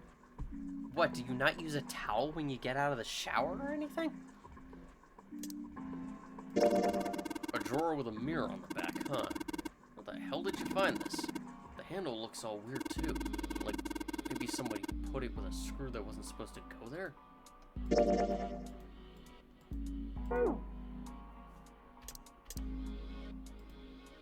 Whoopsies. So there's a spring at the bottom of the river. Yeah, I guess I can see that. Are you talking about the towel you got? Yeah, I guess it does look a little bit like that thing on the mirror. Yeah, the spring on the towel has got to be indicating the picture on this mirror. And the mirror is indicating the sink, right? But the picture looks like a spring with water, and the sink's all dried out.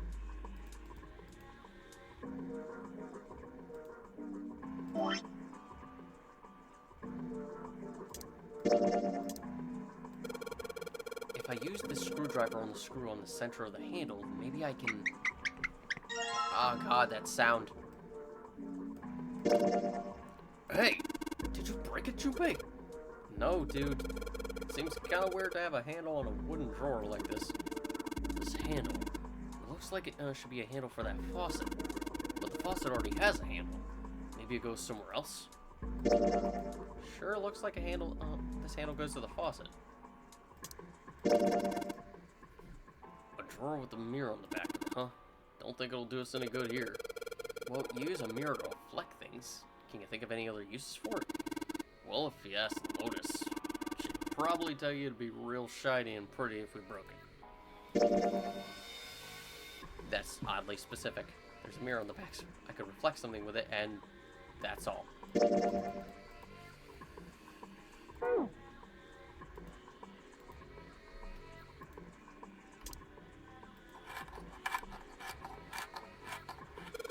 Sweet, got the screws off. Now we can open the drawer. I already took the screws out of the desk, and for some reason I abandoned the screwdriver. There's nothing in here. Well, maybe the drawer is what we need. The drawer, huh? Alright, let's yank the thing out. But there is a bump on the back. There's a bump on the back. I wonder what it's for. Maybe there's a hole somewhere and these bumps line up with it and trigger a hidden switch or something. Hey, we've seen weirder stuff. Doesn't seem that far-fetched. This drawer has a weird bump on the back of it. Maybe there's some kind of switch somewhere that these bumps fit. Seems a little far-fetched, though. Far-fetched, far-fetched. I already took the drawer out of the desk. Disappointing.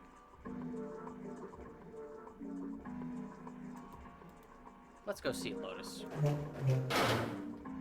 Actually. Yeah.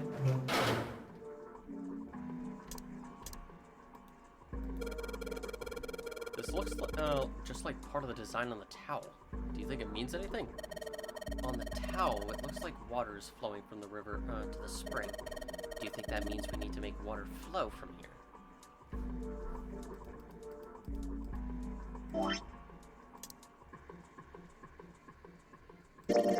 If you take the handle off, it's just a big mirror. Usually you'd use a mirror to reflect something, but I can't see how that would help us here. What else can I do with it? Well, it'd be really pretty if we shatter it. Wow, 7 does know you very well. Oh my god. All I can do is reflect stuff. Junpei, what's that bump behind the drawer? Don't ask me. Oh, don't boys love that sort of thing? I just figured you'd know. Was that a joke about... Okay, that's odd. Weird bump. It fits into something. Well, that came off easily enough. It looks like a faucet handle. Yeah, it seemed a little weird to put it on a wooden drawer like this. I'm sure they made it look odd on purpose. With a shape like that, there's only one place it could go. Before we do that, any last little bit of optional dialogue in this place? Well, I guess it's pretty cool that I've got this thing now, but the faucet's already got one. I'm supposed to use it somewhere else. So, all I'm going to be able to use this mirror for is reflecting stuff, right? There's nothing else we can do with it. Other stuff to do with it. You want to break it? I don't think that's a good idea. Junpei, are you talking to yourself? Oy. This drawer has a weird bump on the back of it. Just nothing else.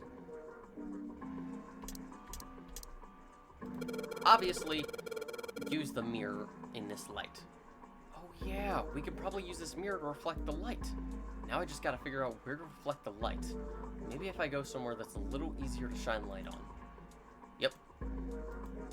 I can see a partition over there. It seems pretty pointless to bother examining it.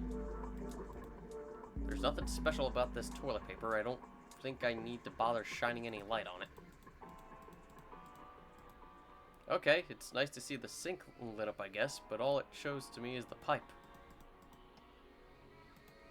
When I shine light on the mirror in the back... Is that a number? So if I shine light on this mirror, and I get to see some numbers, I can see a 4 on the left and a 7 on the right. 4 and 7. There are 2 numbers on the wall, a 4 on the left and a 7 on the right. So if I shine this light on the mirror and back, I get it. If I shine a light on a mirror, symbols appear. The left side has a sun and the right has a moon. I'm gonna remember this. The left side has a sun and the right symbol looks like a moon. So yes, it should be fairly obvious what we have to do. And now, time to actually start clearing out this room now that we've seen so much of what we need. Sweet, the handle I got off that drawer fits onto the faucet perfectly. Now I can turn the water on. Junpei, what are you doing? It's pretty obvious, isn't it? I'm running the water. I can see that. I'm asking you why you're just letting it run like that. Think about it, Lotus. The faucet didn't have a knob when we found it, right? What do you mean? Just watch. Anytime now. Hey, water's filling up. Doesn't that just mean the pipes are clogged? Whoops, let's turn it off for now. So, did anything change? The water stopped flowing. Thank you, Mr. Obvious. Junpei, I'm leaving this one to you, alright? The sink is totally filled with water. Well, it looks like turning the knob did the trick. The sink's filling up with water.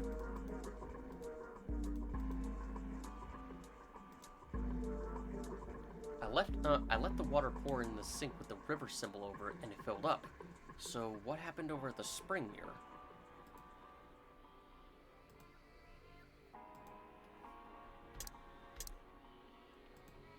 Damn, no dice. Doesn't matter what angle I got it from. I can't see anything in there.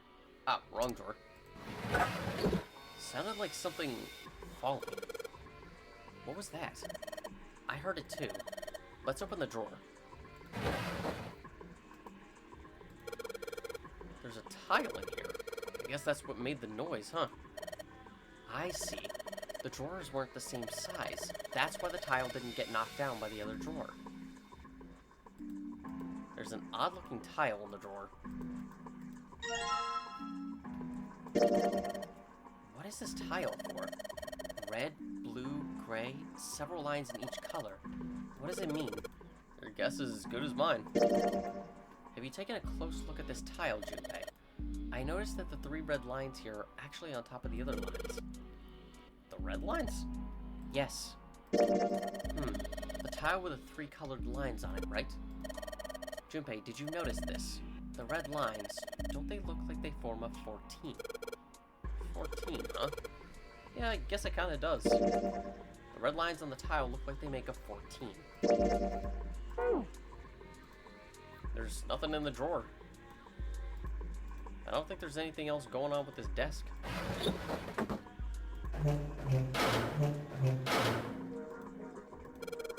Alright, I let the water run to the sink with the river symbol over it, so for the spring...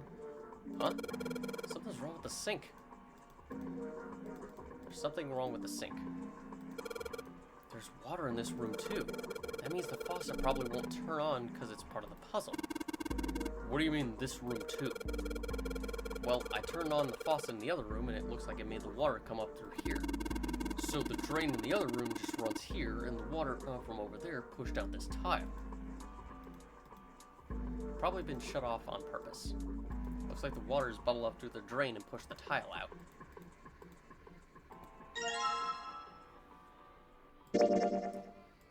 Look like they make it 14.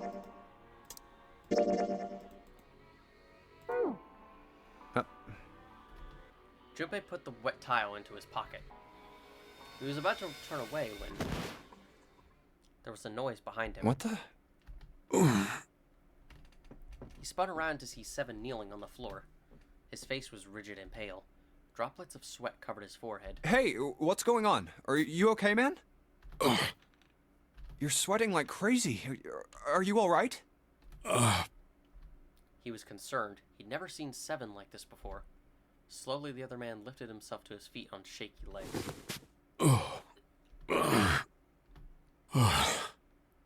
Yeah, I'm fine. Just got a little dizzy, that's all. His face was pale and his breathing was heavy. Sweat was pouring off his face and staining his shirt. That's definitely more than just a little dizzy. Are you sure? You don't look so good. Seven didn't answer. Half of his face was twisted as if distorted by extreme pain, and his eyes were glazed. Finally, he spoke. What am I doing here? Huh? Oh God, the second case of amnesia. The re-amnesia. His words made no sense. What are you talking about? We opened the number 2 door and walked in here. Don't tell me you forgot. No, that's not what I mean. He shook his head several times as if trying to clear something from it. God, imagine if that was the case. If you had, like, a condition that made you lose memory consistently. I wonder if that's actually a thing. It ain't much, but I think some of my memories came back. I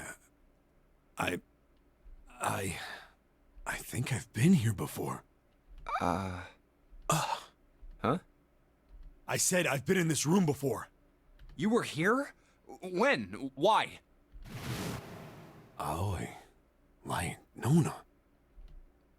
Suddenly, Seven was mumbling to himself.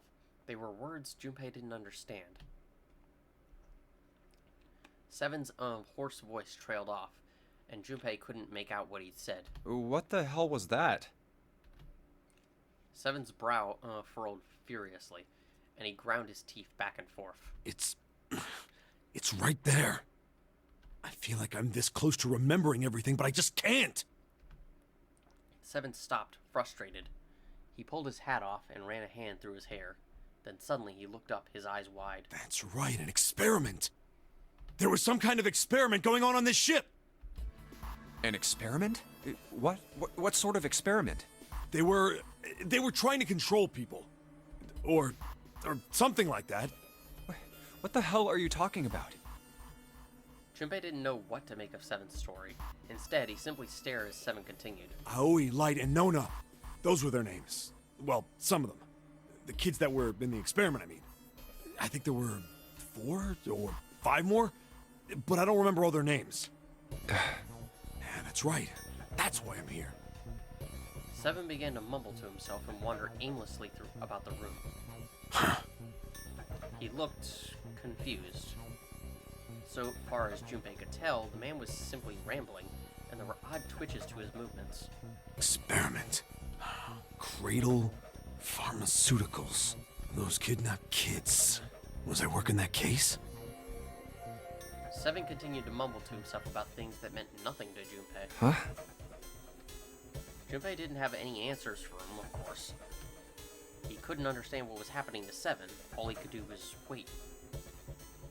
After a few minutes, Seven finally stopped. Wait, under this bed. He crouched down and looked under the bed. His face registered mild surprise, and he began to mumble to himself again. The hole's gone? No, maybe it was a different room. There's gotta be a ton of rooms on this boat that look just like this one.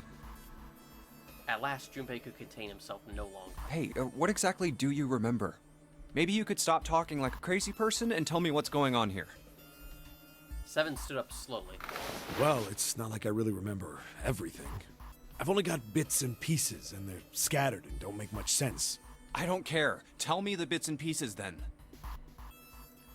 Junpei could feel it. Whatever Seven had remembered, it was important. Very important. Okay! Seven drew a large, muscled hand down across his face. As he wiped the sweat from his brow, he spoke. From what I can remember, I think I was a cop. A cop? Yeah. I was looking for that group of kids that got kidnapped 9 years ago. Well, makes sense. You've been using cop lingo all over the place. You remember that, right? It was all over the news. Yeah, I was still in school. I don't remember all the details, but I do remember some of it. I think it was a bunch of kids right around my age. They all just disappeared. Nobody knew why. Missing. Where have these 16 boys and girls disappeared to? It was all over TV and the newspapers every day. So you're saying you were investigating it? Yeah, that's what it looks like. And I guess I found something. There was this medical company called Cradle Pharmaceuticals that had something to do with those kids. Oh, we've heard about them. After I figured that out, I managed to get some information out of somebody who worked for them. I think it was... Tonight, a ship is set to take the children to a large passenger liner docked offshore. Yeah, that had to been it. That's why I went to the wharf. From the shadows, I searched the harbor until I found the ship he was talking about. There was a bunch of movement near it. Men in black suits, many of them were carrying large bags. Bags. There was something about the way they moved as they were carried. No doubt about it. There were human beings in those bags. I moved before I realized it. I came out of hiding with my gun already in my hand. Don't move. I felt metal touch the back of my head. Drop the gun. He kept digging the cold metal thing into my skull. There was nothing I could do. I did what he said and laid my gun on the ground. Then suddenly, there was a sharp pain in my neck. A needle. A drug? That was my last thought.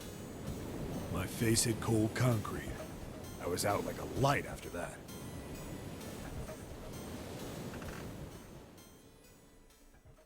I woke up on a hard floor.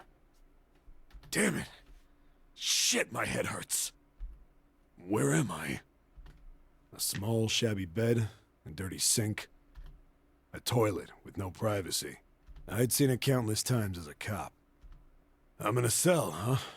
Facing the toilet was a door set into the wall. I was still pretty woozy, but I made my way over to it. I pushed and pulled on it, but...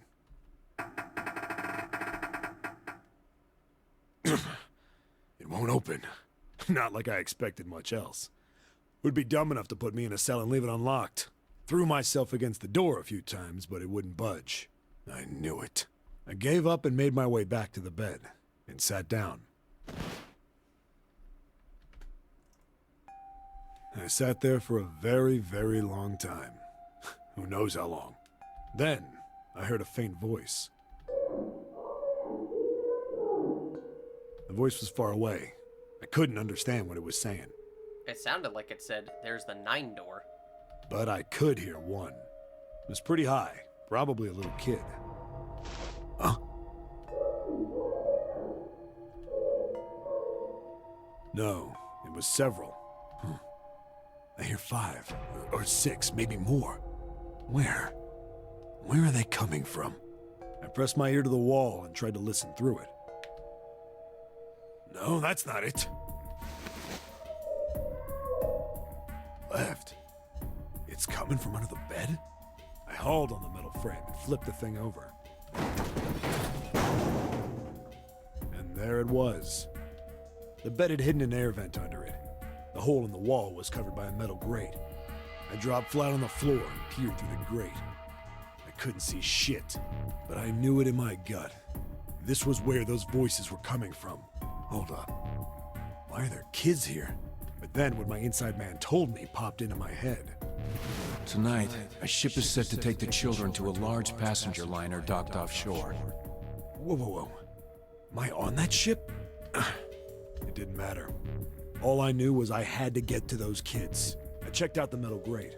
Could I fit? I stuck my fingers in and grabbed it. And then...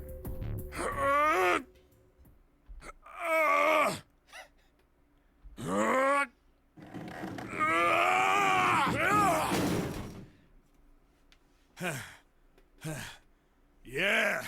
How do you like that, you son of a bitch? Of course they had to have those sounds playing over an image of the toilet. 'Cause why not? I finally got the damn thing off. Sweat was dripping down my face, so I wiped it off and crawled inside. I'm amazed you could fit through that thing.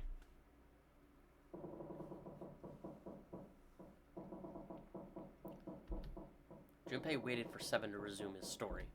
The longer he waited, however, the clearer it became that Seven had no intention of doing so. He had gone silent and simply stared off into the air, his eyes blank. Hey, what happened after that? He'd waited long enough, but Seven shook his head. I don't remember what happens after that. I think I found some kind of door out of the duct. And I think I found some kids, too. Not good. Why can't I remember what happened next? Ah, man, what happened to the kids, Seven? Did you save them? I don't know. I don't know if it was me. I've got this feeling. I think one of the kids died. A girl, I think. Huh? Deep in his heart, Junpei felt something very cold. Seven's head dropped, and Junpei saw on it a look of sadness the likes of which he had never seen on the man before. The large man's eyes blinked rapidly, as if he were fighting back tears, and he swallowed hard. His sigh was like the melancholy setting of an old, abandoned building. He shook his head and spoke. Anyway, just please don't ask me anymore, okay? I really don't remember anything else. After that, Junpei could hardly try to force any answers out of the other man. It's fine. Don't push yourself. Going by what he said? Junpei left Seven to pull himself together and instead began thinking everything over. The children who had been kidnapped 9 years before? Apparently a company called Cradle Pharmaceuticals had been behind it all. They'd taken the children to the same ship we're on now. They'd been brought here for an experiment. Seven said it had something to do with controlling human beings. The 16 children who had been kidnapped were the subjects. Seven had said 3 of their names were Aoi, Light, and Nona. I think that's all I got. Oh, and Seven is, or was at some point, a cop. I can't really use any of this information anyway. I didn't learn anything about the nonary game or Zero. Why were we brought to the same ship where they'd done those experiments 9 years ago? And just what the heck is this about controlling human beings? That's nuts. Did they really conduct an experiment like that?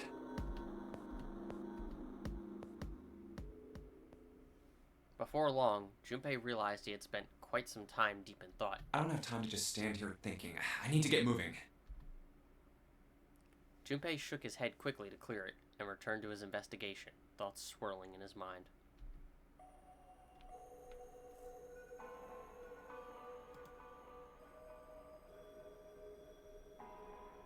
Well, unfortunately, Seven doesn't really have anything to say about these.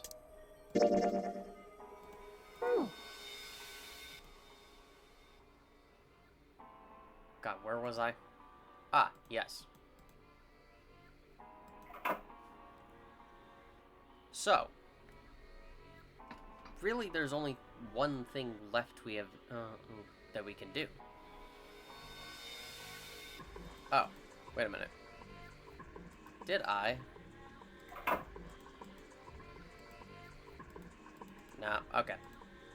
Just wanted to make sure. But yes, there's really only one thing left we can do. As we saw from the lights in the back, we had a picture of the sun and the moon, and a couple of numbers. The only thing you can manipulate in this room is that string.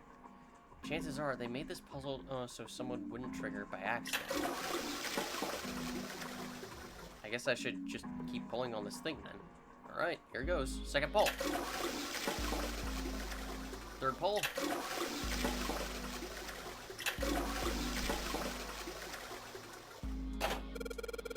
Did you just hear something? I did, but it doesn't look like anything's happened here. Huh. I wonder what that sound was. Pulling on the string makes a sound, and it doesn't sound anything like water. I get the feeling I shouldn't pull it anymore.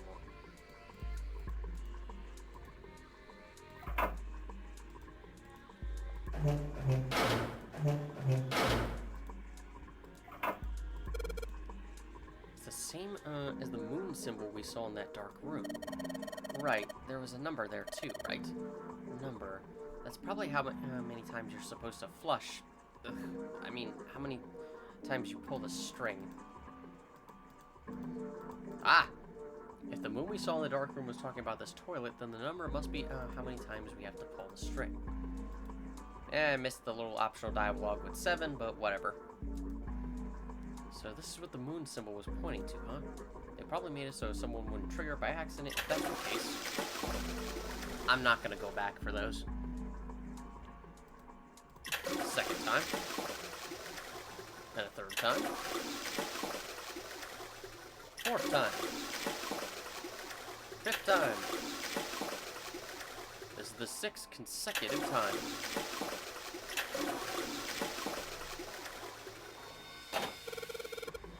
There's that sound again. God, it must have really been clogged. It happens whenever I pull that string a couple of times.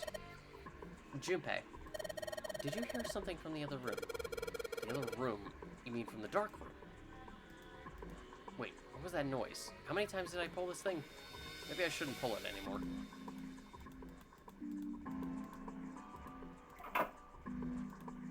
Yeah, I'm not gonna bother getting that optional dialogue. There's no point.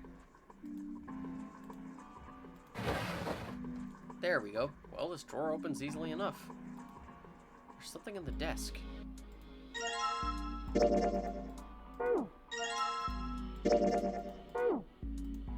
There's nothing left in the desk. This desk is old and rusty. Well, with that, we pretty much have everything we need to leave. Okay, well, it looks like we've investigated all the rooms. The only mystery left is that door. Alright, let's crack that mystery then. We've got 4 tiles. And there are a bunch of tiles that are the same size up on the wall here. So if we replace 4 of the tiles on the wall with the ones we've got, that should open the door. Well, there's only one way to find out. The answer is very easy. As that last toilet lid told us, that's an odd sentence. We just need to basically replace all the E's.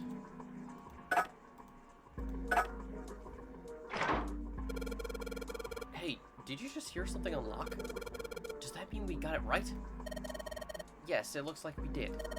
The 14 hidden on the tile, if you convert that to hexadecimal, it's an E. Basically, the E's in emergence are the 14s from the tiles. So if we replace it, that gives up the answer. Do you really care why it worked? Let's just get out of here.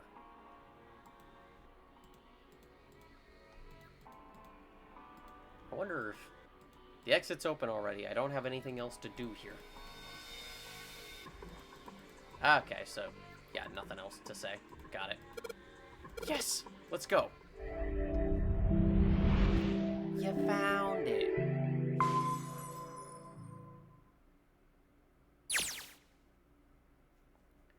They passed through the open door and headed to the next room. Junpei jogged down the short staircase and looked around. Oh, yay. Oh, what the hell is this place? Not fun. The words had sprung unbidden to his lips, but it was clear why. Junpei shivered. Lotus and Seven reached the bottom of the stairs and stopped short, terrified. Ugh, this room is really creepy. I think we ought to get the hell out of here now. He jogged up the stairs on the opposite side of the room and shook the door on the wall next to the catwalk. It didn't open, and he muttered to himself. Figures. It's locked, isn't it? Yep. Don't know why I thought this would be any different. It's worth trying. So, what is this room for, anyway? Junpei looked around the room again. Well, there's a chair in the center of the room. Oh, looks uncomfortable to say the least. I'd rather not sit in it if I can avoid it. Sure.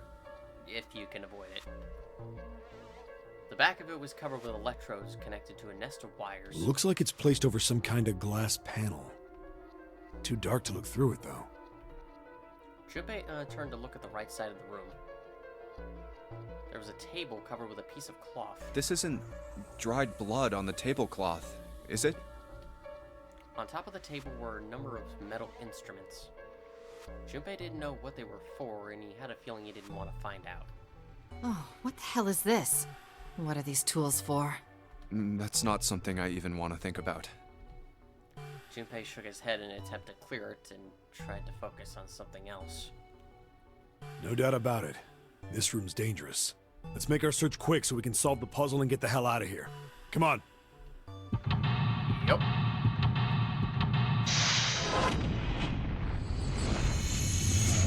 Seek a way out. Oh boy, everyone. Get your rave sticks ready. Because this may be the torture room, but good God, this song is a bop. So. Well, I guess we can't force this one open. Figures. If it was that easy, we wouldn't be having this stuff all the time. Well, it isn't, so why don't we have our tough time of it and figure out a way to open the door? The exit. I can't see anything that looks like a lock or a keyhole. There's nothing suspicious about these lights. They're a little blurry from the dust, but that's about it.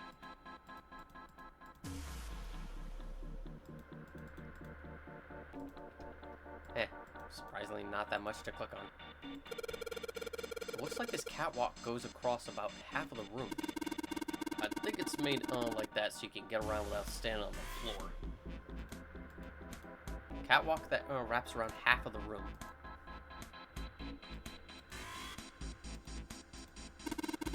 What's wrong, Junpei? What are you doing on the floor? Well, I thought maybe if I got down there I could see through the glass. It's not working though. You don't think that it's just a large sheet of glass they put into an indentation? I don't know. I mean, why would they do that? And the placement of the chair... You're not making sense, Junpei. What's your point? Well, I'm not sure, but don't you think there's something under the glass? Maybe the glass is one way, like they have in a police station, you know?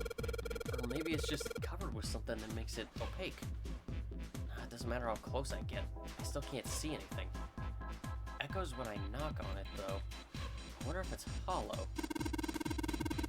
Man, you ain't gonna give up on that thing, are you? You know we don't got time for shit like that, kid. Come on, that's why I want to take a good look at it. Think about all the other rooms we've gone through. You never know where you might find a puzzle, you know? You gotta be suspicious of everything. What? Why on earth are you putting your ear to the floor? It's filthy. Huh. That's weird. I think I can hear water down there. I wonder if there's water down there underneath the glass. Too dark to tell right now. I mean, he's right. We gotta be suspicious of everything. We just had to flush toilets. There are a number of ominous-looking tools and instruments here. Let's see. We've got adze and a hammer, a pair of forceps, and among other things. And these other things are too old and broken. I have no idea what they are.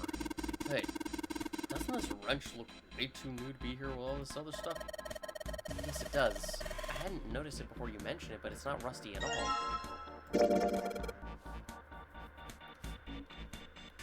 This wrench looks brand new. Considering where we found it, I have to wonder how it was used. Knock it off. I don't want to think about that. You've already seen plenty of things that are a lot more cruel than that. You're unexpectedly sensitive. Come on, let's not talk about stuff that doesn't matter, okay? We need to find somewhere we can use this thing.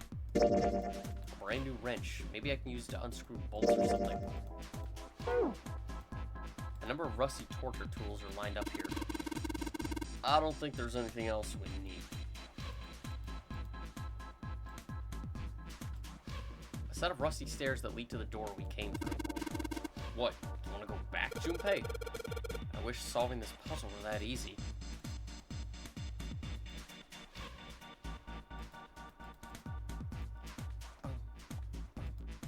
There's a lot of dust on the light. It makes it look like this room hasn't been used in a long time. Light attached to the wall. It's dirty, but it's still really bright. When you look at it from here, the catwalk looks pretty high up. That makes the stairs pretty steep. We better be careful going up and down on them. The catwalk's pretty high up. Hey, this pipe is connected to that thing over in the corner. I imagine there are electrical wires running through that pipe to the device. Pipe that connects to the device on the other side of the wall. There are a bunch of pipes up near the ceiling. I don't think there's going to be a puzzle up there. At least I hope not. I can't even reach them. A pipe for something runs outside this room somewhere. Of course, the entrance is locked. It's been like that in every room we've been in. What did you expect? There's no point to try and go back. Let's just think about going forward, alright? The entrance is still locked. The L-shaped pipe and the straight one are both connected to this tank thing. They're pretty big pipes, but that tank is even bigger. These stairs go up to the exit. A short set of stairs that go to the exit. The L-shaped pipe and the straight pipe both run to some sort of tank-like thing. This handrail runs all the way from the entrance. It doesn't go down one side of the stairs. A handrail that goes from the exit to the stairs.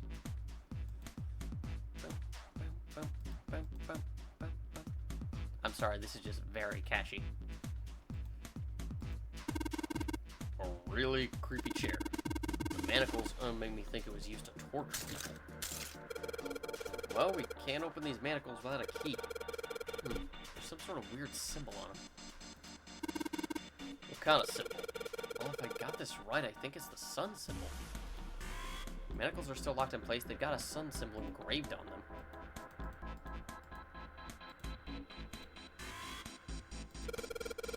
There's something on the screen. This device will conduct the experiment.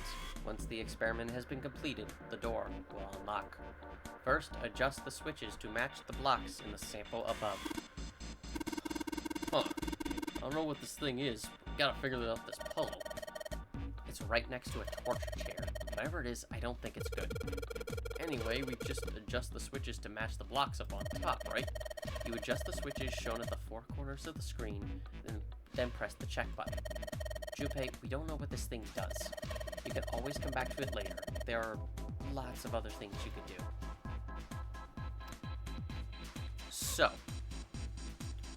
as we come to this puzzle, I want to mention something very important. This button in the top right corner.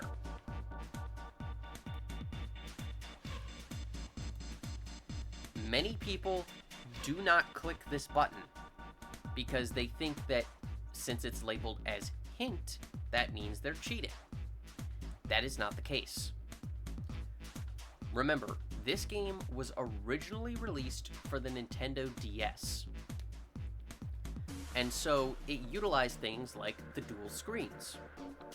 What this means is that this is essentially what you would see on one screen, and you would see this on the other screen. So,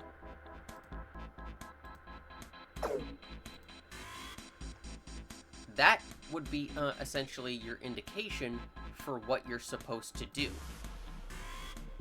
You're supposed to match up the blocks by setting these to on or off. One screen would show you what the solution is, and the other would be what you're trying to do, essentially giving you a point of reference to figure it out. It is a legitimate part of the puzzle. Unfortunately, I have seen countless Let's Players and streamers play this game and refuse to press this button, despite it being almost necessary to solve the puzzle. And as a result, they end up just blindly guessing. Now, it is true that this should not be labeled as hint, but still, just press the damn button. I will criticize the choice of labeling as hint, and I do wish there was another way they could have done it. But, I mean, that's what happens when you port and remaster a DS game onto home consoles. There's always got to be some type of workaround, especially if it heavily relied on the dual screen gimmick. But now that I have sufficiently wasted your time with this,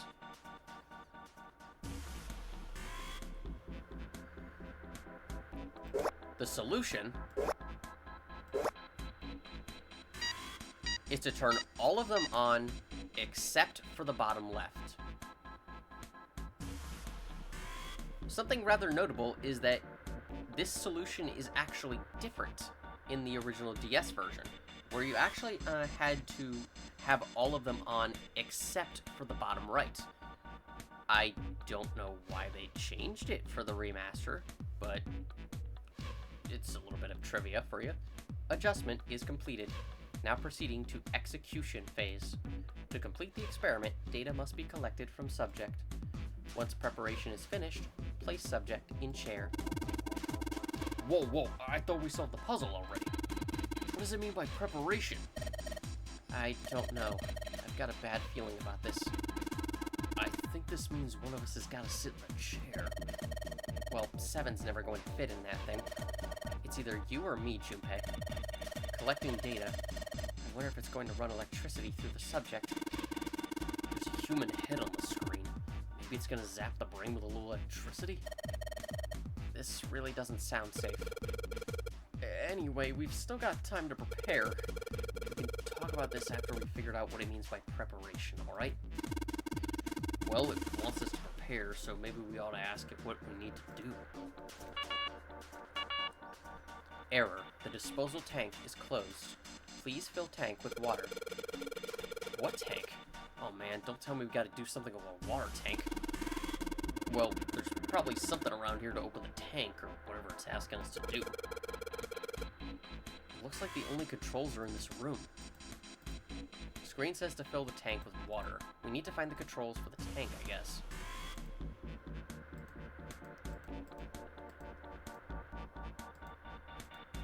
There's a whole lot of cables coming out of that thing.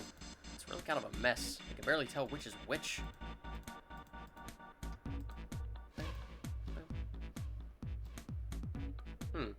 Interesting. Red, yellow. You think the colors mean something? No idea. I mean, red looks more dangerous, but other than that. The bottom of this one looks like it's covered in rust. I don't think it'll move at all. Well, I guess I might as well try. Let's give it a shot. Nope, no dice. This thing isn't going anywhere. Oh, give me that. You just ain't man enough. Sure, pal, you give it a shot. Let's see how much more of a man you are.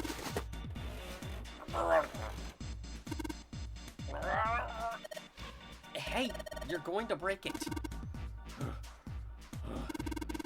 Man, that thing ain't going anywhere. Well, if 7 can't move it, then we might as well give up on that lever. All the dials are pointing in different directions. Maybe something will happen if we turn them. Ha! Shoot. They're all rusted. I guess turning them doesn't really do anything. All the dials are rusted. I don't think where they're pointing means anything. The needle on the gauge is at 0. Doesn't look like it's going to move.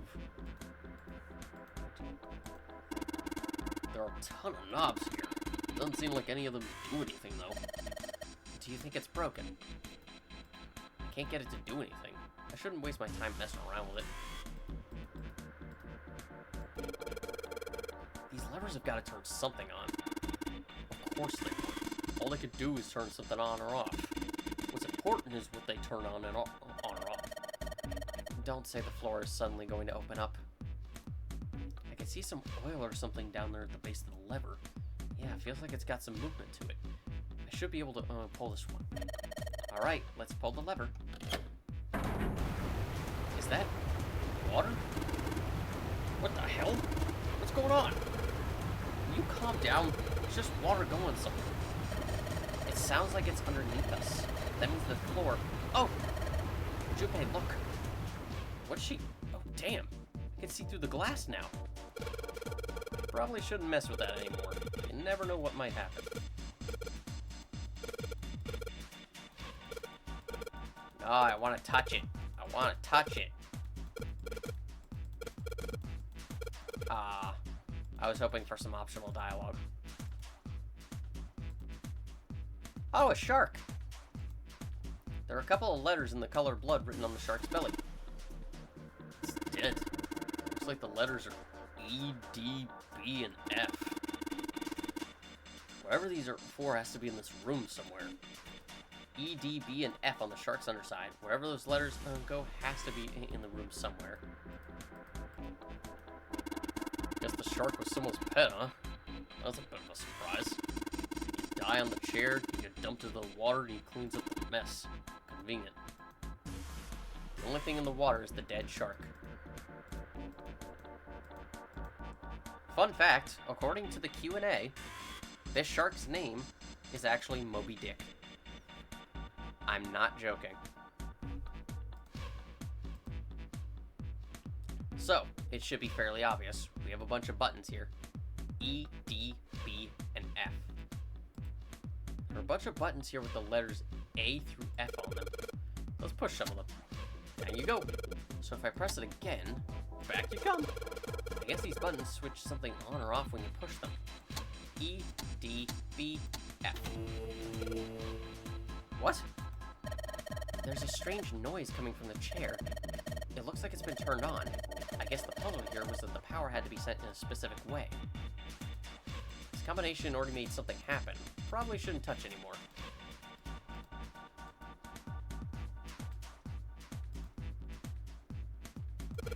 This tank thing is connecting to the pipes. This looks like it's supposed to split a pipe or something, you know? But this one just connects a pair of pipes. Could have done the same thing with more pipe. Doesn't really seem like they need it here. I wonder if there's a reason for it. There doesn't seem to be any reason for the tank to be here. I wonder if it serves another purpose.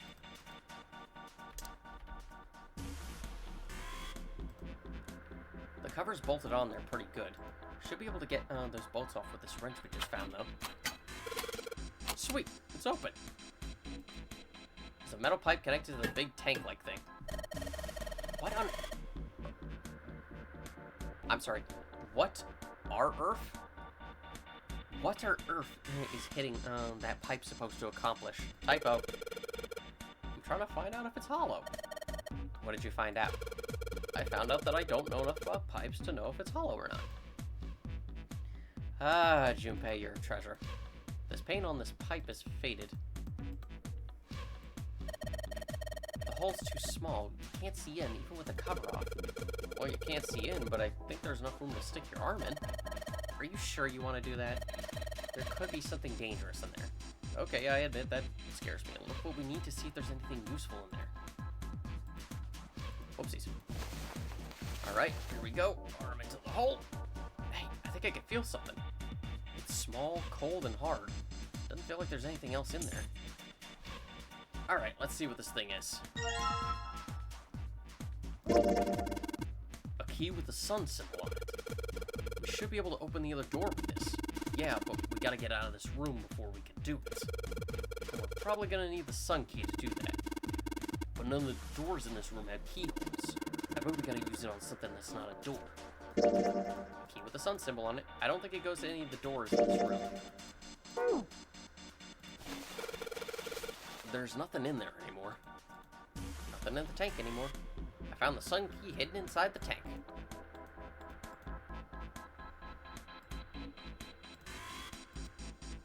Which one was the exit? I believe it was this one. It said the door will unlock if we complete the experiment. So in other words, we aren't getting out that door until we finish this experiment. Well, let's do that then. The door won't open.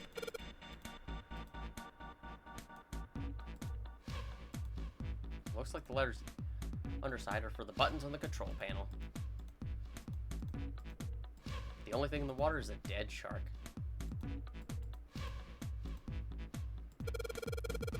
The sun key should fit into the keyhole in these manacles. Alright, sun key, in you go. And yes! Great, they're open. I don't think we're gonna need the sun key again in here, though. Just seems unlikely. Alright, sun key, you've done your job. Into my pocket with you. I don't think examining the chair is going to cause that machine to do anything. I should probably take a look at the monitor instead.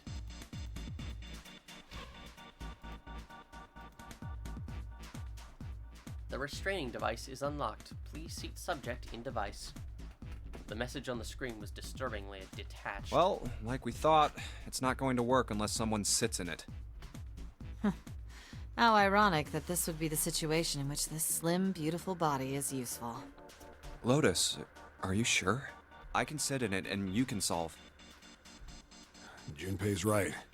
If we screw it up... Seven couldn't bring himself to finish the thought. His eyes fell to the floor. Junpei followed them. You could end up like Moby. Beneath them was the dead shark, floating underneath the glass. Perhaps it had been killed by an electric shock. I'll be fine. Even if I fall in, the shark is already dead. But... Yeah, not what we're worried about here. No one likes an indecisive man, Junpei. I can still give you advice from the chair too, you know. I just don't want to stay in this room any longer than we have to. Go over to that screen and let's get this over with. After her words had made it clear that Lotus would book no argument, she turned and walked toward the chair without hesitation. But she did not sit down.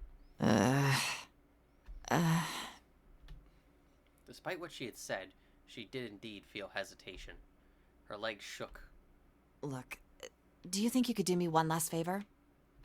Don't say last. You're making me nervous. Just listen. If something happens to me, I want you to tell my daughters. Tell them that I loved them very much. No, tell them that I will always love them. Daughters? You've got kids? Yes, I do. I suppose they're about your age, Junpei. They're twins. I had them when I was young after... well, some things happened. Their names are Nona and... Wait! Nona? Junpei's words shot out before he even realized what he was saying. He remembered the story Seven had told him. Aoi, Light, and Nona. Those were their names. Well, some of them. The kids that were in the experiment. But what the hell? What's wrong with you? Lotus took a step back from Junpei. Oh! Seven looked just as shocked as Junpei. He blinked his eyes rapidly, as if he weren't sure he was completely awake. No way, it couldn't. Lotus, is your last name Kashiwabara? Lotus's eyes went wide. How do you know that? Are you serious? What the hell is this? There's no way you're that kid's mom. That kid? Wait, what do you mean, that kid? Why are you acting like you've met her? Seven's brow furrowed. I have. What? Yeah, I met one of your kids. When? 9 years ago. Where? On this ship. Why were you...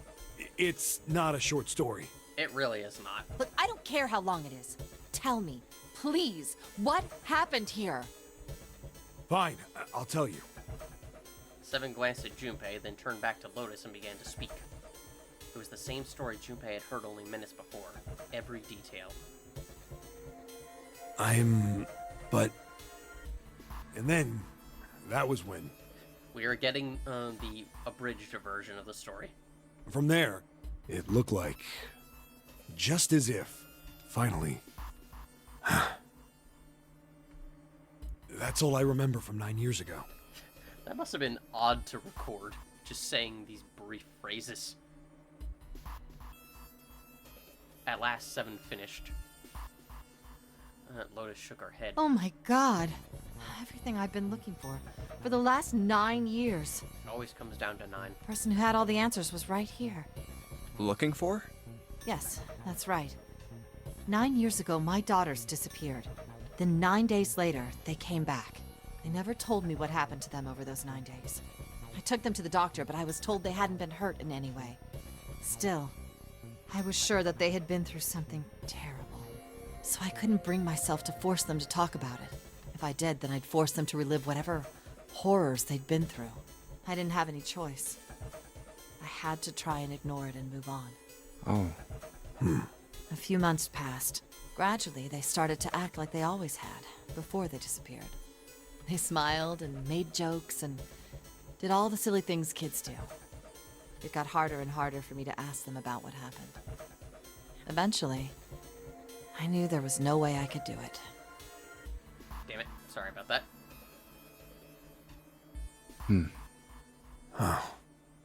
But I'm still a mother. I couldn't simply forget that something terrible had happened to my children. So I decided I would investigate what happened on my own. I would find out what happened during those 9 missing days. What did you find out? Nothing. The police pretended to be concerned, but they didn't do anything. Once the 16 children who'd gone missing came back, things were just... Even the media didn't talk about what had happened. I figured someone was probably paying or threatening them to keep their mouths shut. Cradle Pharmaceuticals. No, probably something even bigger than that. Cradle Pharmaceuticals. Have you heard of them before? No. It's the first time I've ever heard that name. 7. How did you find out that Cradle Pharmaceuticals was connected to the kidnappings in the first place? I figured finding out whatever the victims had in common would lead me to the culprit. That's what any good cop does. What did they have in common? Every single one of the kids who disappeared had gone to this one hospital at some point. The hospital was one of a bunch that were under the control of Cradle Pharmaceuticals. After that, it was just about connecting the dots. God, how did no one else, notice those connections? The hospital. That seems so obvious in hindsight. The hospital. And for a while, I was trying to get some kind of information out of the kids at the hospital. One of them told a weird story. What was it?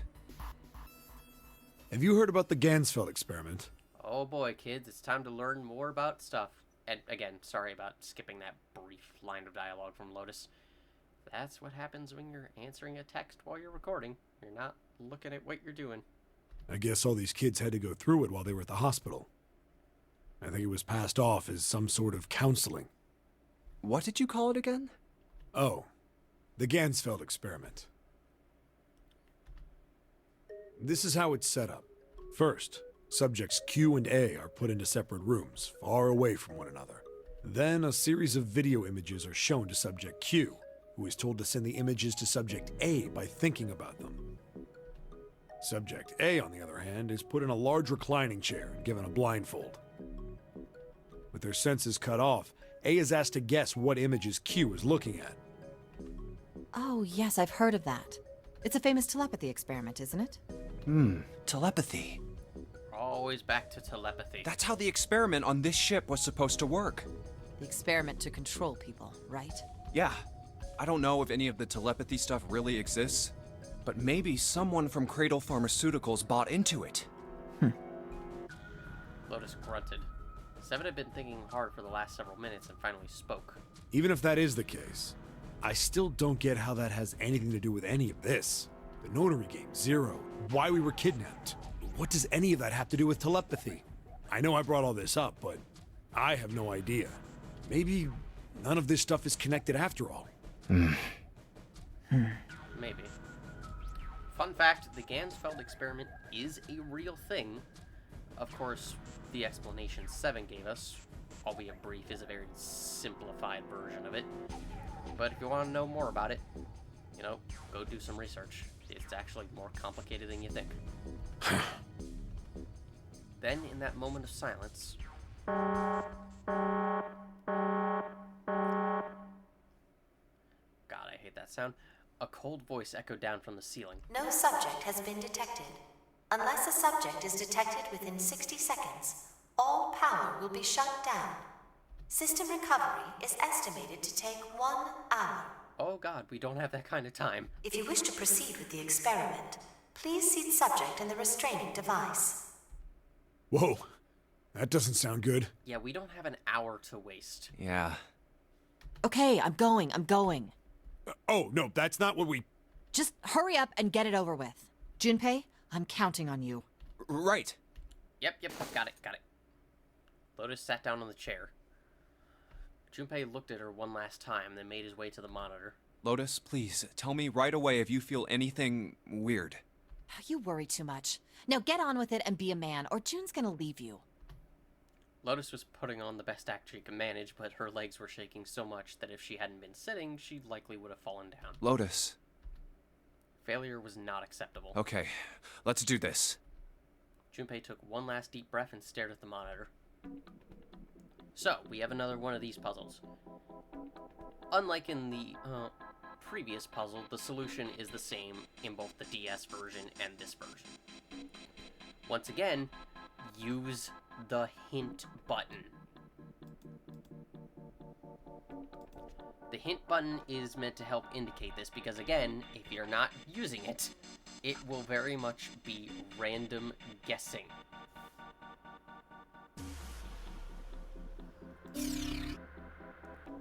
Basically, the puzzle amounts to this. Use the arrows to see the different sides of the head, as well as the back of it. You have to match this up perfectly with the squares. You cannot have the hint button on while you're moving. So, the solution to this puzzle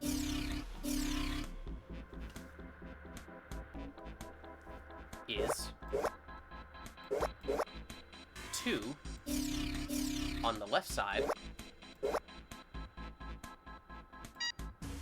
and 1 on the right side. Or rather, I guess, both of the left side is 2 and both of the right side is 1.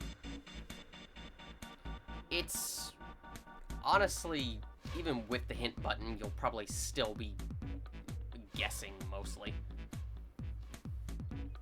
The experiment has concluded. The door will now unlock. I can hear the door unlocking. Now we've got a new message. Release subject from restraining device. Lotus, are you alright? Yes, I am. I'm glad nothing bad happened, but I do think my life just got a little shorter. Hold on, I'll get you out right away. Shouldn't take long for Seven and me to get her out of there. Let's get out of here now. Being a guinea pig is not for me. Damn straight. I don't ever want to see this thing again. The screen says door unlocked. The exit is unlocked, no need to sit here. So, while I like the torture room because of the music and the aesthetic, I will admit that puzzle does kind of get on my nerves. Just because even with the hint, it does feel a little too much like guessing. We don't need to search this thing anymore. The stairs that run to the door we came through. Okay, no special dialogue. So, before we leave, I feel like I should mention something here. As with many games, there is usually concept art made during the game's development. There's actually a rather interesting one. It's a piece of concept art that very clearly depicts Junpei, Lotus, and Seven all in the torture room, even with Lotus sitting in the chair. But what's rather interesting is that it also features Santa, Clover, and Akane all in the same place. The interesting thing here is that, aside from the fact that their digital root would not be 2, and thus couldn't get in here, is also the fact that, basically, as has been said per the rules, you can't have more than 5 people in one room. So this could mean that it could mean 2 things. One, that certain things may have been different in development. It could mean that certain characters may have had different numbers to represent them, although I kind of doubt that part. It could mean that the torture room was set earlier instead of where it is currently. And it could also mean that there might have been changes to the rules, and that originally there might have been more than 5 people allowed in a room. We'll never really know, because nothing about this information from early development has really been disclosed. If it is true, that would have caused some quite different situations. But it was just a fun little piece of trivia I wanted to share. And as a final side note, Lotus's daughter, Nona, is of course, well, her name means 9. Because of course it does. And if you're curious, her other daughter, since it's never said in the game, according to the Q&A, is named Enya. I probably butchered the pronunciation, spelled E-N-N-E-A. And it also means 9, in Greek. Everything is 9 in this game. Okay, let's get out of here.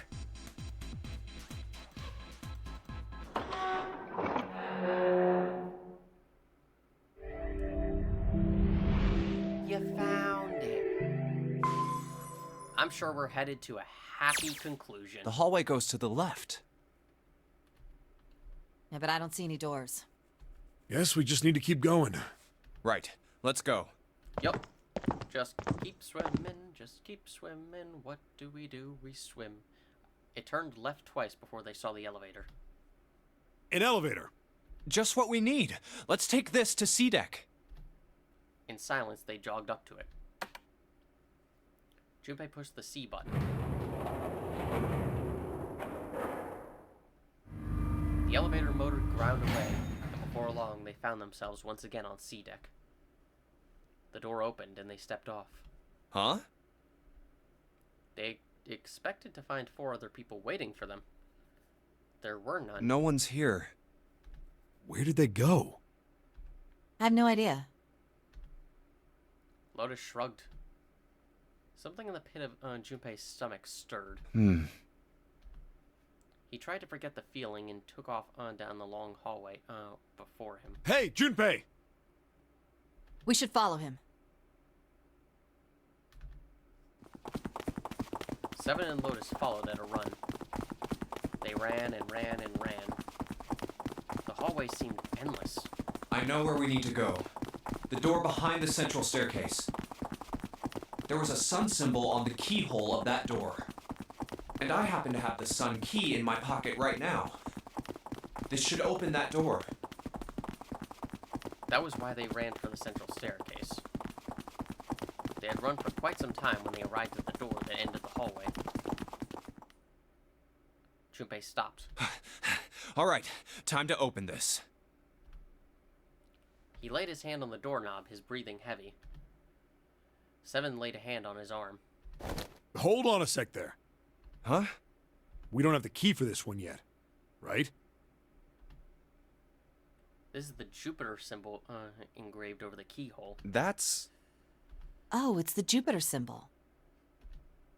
Seven was right. They had no Jupiter Then we key. can't open this door.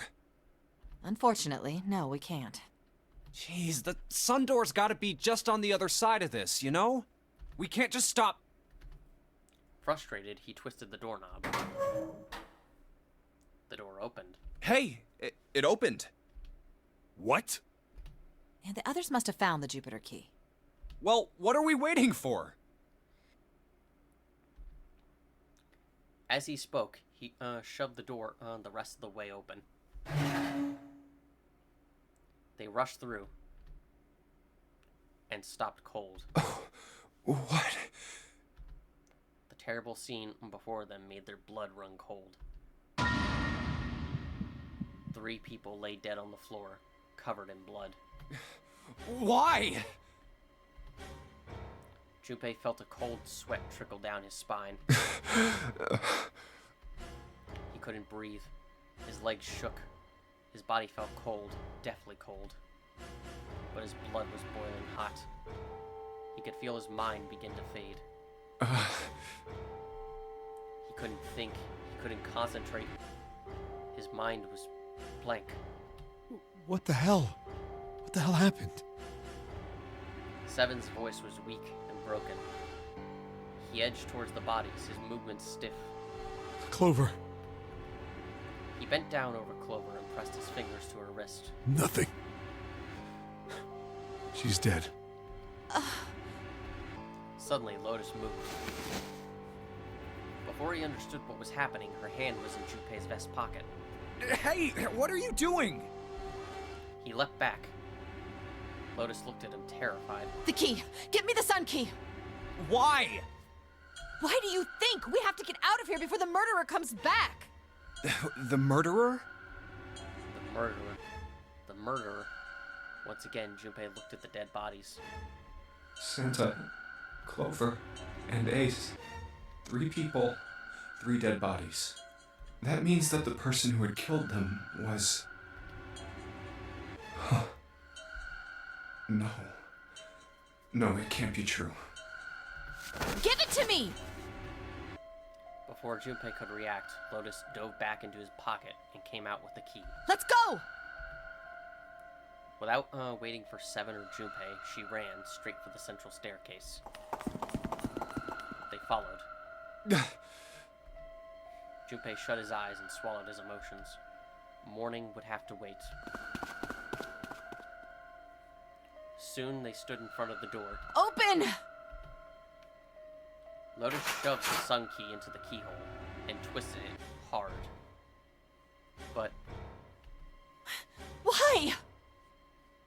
What happened? Nothing. Nothing happened. I didn't feel it unlock. Oh no. Is it the wrong key? I don't know. Maybe. Lotus sighed, defeated, and leaned against the doorknob. She felt it twist. A small gap appeared between the door and the frame. It's open. What the hell is this? Wait, you mean the door was already unlocked? Why? Then how would I know that? Whatever, let's just go. Lotus took a deep breath and slowly opened the door the rest of the way. They stepped inside. In front of them was another hallway. It stretched out toward the bow of the ship. They began to run. Faster and faster they ran, trying desperately to reach the end of the hallway. A few seconds later, they were there. In front of them stood a massive metal door. They were all breathing heavily as Junpei spoke. What the hell is this door? I can't see anything that looks like a doorknob or switch or lever or card reader or anything. How the fuck are we supposed to open this? We don't have a choice. We're gonna have to go back. No, I'm not going back there. There is a murderer back there. There was more stark terror in Lotus's voice than authority. She was almost begging. But I don't see any other doors. As he spoke, Seven stepped toward the door in front of them, as if to illustrate that it was the only door.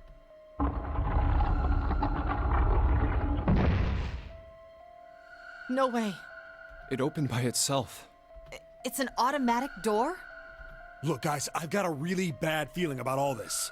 The other doors were already unlocked, and this one's automatic. We haven't seen anything like this before. Bad feeling.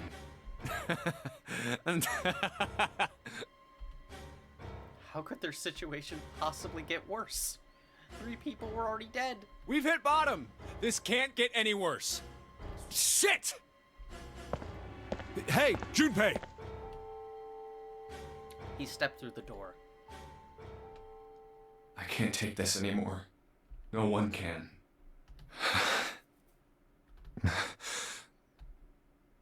And whatever hope Junpei had managed to summon disappeared. No. It's a lie. It's gotta be. This can't be real. No. It's impossible. If it's a dream, just wake up already. Someone please tell me it's all just a joke. I'm imagining things. Yep, that's it. This is all obviously a lie. It's a big, elaborate trick. An illusion or something, or a dream. It's made up. It wasn't real, right? June. No, the code names meant nothing now. Ah! Ah! Connie. Connie! Junpei cried out and leapt through the door. He flew to her side, his heart like a stone in his chest. Connie! Connie, hang on! Junpei swept her up and shook her by the shoulder. She moaned, her eyes flutter open, but only barely. Connie! Jumpy? Her face was pale and her lips were dry and cracked. Her eyes were blank and cloudy. They stared straight at Junpei, but saw nothing. Junpei put his hand against the small of her back to hold her up. It felt warm and wet. He lifted his hand up. It was covered in blood. Oh man, Connie, there's so much blood. What the hell happened to you? How did this happen? It was all he could do not to break down into tears. Jumpy, I'm sorry. Her voice was thin, a minuscule thread that was the only thing keeping her with him. I might not make it. No way I am going to let you die. I am going to save you, I promise. Thank you, Jumpy. Thank you so much for everything. I was really happy to see you again, Jumpy. Really happy. Oh, don't give me that I was crap. You're gonna see me again lots more times. You just gotta hang on, all right, Connie? You... Ow, what can I do? Damn it! He looked up from Connie, desperate for something, anything. What's that? Then he saw it. A small submarine. A submarine? What on earth is a submarine doing here? No, that didn't matter. Nothing mattered except saving Connie. That was the only thing he wanted. That's it! Junpei turned his head back to look down at her. Hang on, all right? There's a submarine over there. I'm gonna go see if it works. No! Don't go! Please, don't go! Please, just stay with me, okay? I want to be close to you, Jumpy. When I... Connie. Jumpy, did you know you meant a lot to me when we were kids? I've liked you for a long time, Junpei. A really long time. Junpei's vision had gone blurry. It took him a moment to realize his eyes were filled with tears. He could feel a piercing point of heat deep in his heart, like a white-hot flame. Jumpy, do you remember how we hung out a lot when we were kids? We went to the pool and to the fair. Do you remember playing snowball at the school? They're all memories I'll never forget. All of those moments are treasures to me. But I also wanted to go to a lot of other places with you. But that won't happen now. No. I mean, yes. Yes, it will happen. We'll go all sorts of places, Connie. You hear me? I promise. We'll go wherever you want. Really? Yeah, really. I swear. That makes me happy. Really happy. She said it to herself over and over, a weak smile creasing her tired face. Jumpy, I feel sleepy. No, Connie, don't fall asleep. Thank you, Jumpy. Thank you so much. Her eyes were slowly closing. Junpei screamed even as he felt his throat go hoarse. Connie! Connie! Connie!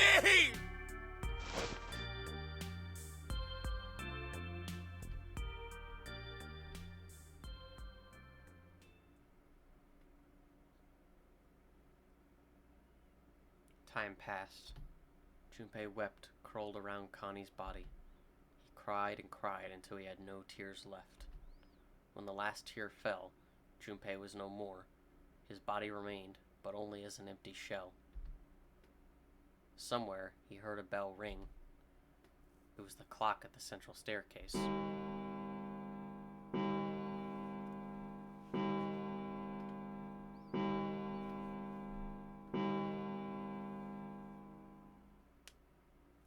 It rang 5 times, then faded. 5 o'clock. Quietly, gently, and softly, he set Connie down on the floor. Slowly, Junpei stood. Only then did he realize that Seven and Lotus had not followed him. Where had they gone? Slowly, he looked around the room. There was nothing. No sign that they had ever been there. It felt as though every part of Junpei's body was made of lead. Slowly, he made his way to the door he'd come through. As he approached it, it opened, sliding apart with a sound like grinding stone.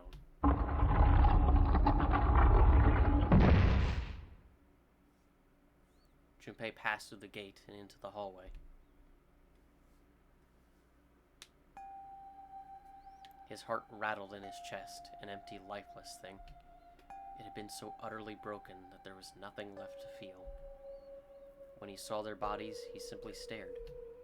It was a lake, a sea of blood. 2 bodies lay in it. There was no need to check. There was no breath left in them. His eyes lit on Lotus's wrist. Her bracelet. It was gone. He stared. It meant nothing to him. He didn't care anymore. He couldn't care anymore. Junpei's body felt numb. A part of him knew the lump of lead in his chest had once been a heart. He couldn't quite remember what it had been for. Tears poured from his eyes in great streams. He wasn't sure why. He gave up trying to make them stop. He turned around. The door opened again, and slowly, numbly, he walked through. He kept walking. Why stop? An object set in motion, simple inertia carried him forward. Eventually, he found himself in front of the submarine. His arm reached for the hatch.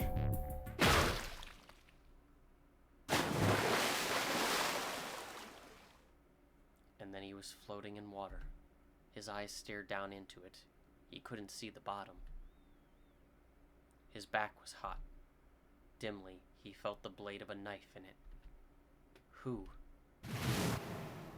One dead body lay behind door number 5, the body of the 9th man. Another lay in the shower room, the body of Snake. At the central staircase were 3 more, Ace, Santa, and Clover. Just outside the door were 2 corpses, those of Seven and Lotus. And in this very room lay the body that had once been Connie. And now, Junpei would join them. Who, then, had killed them all? Who?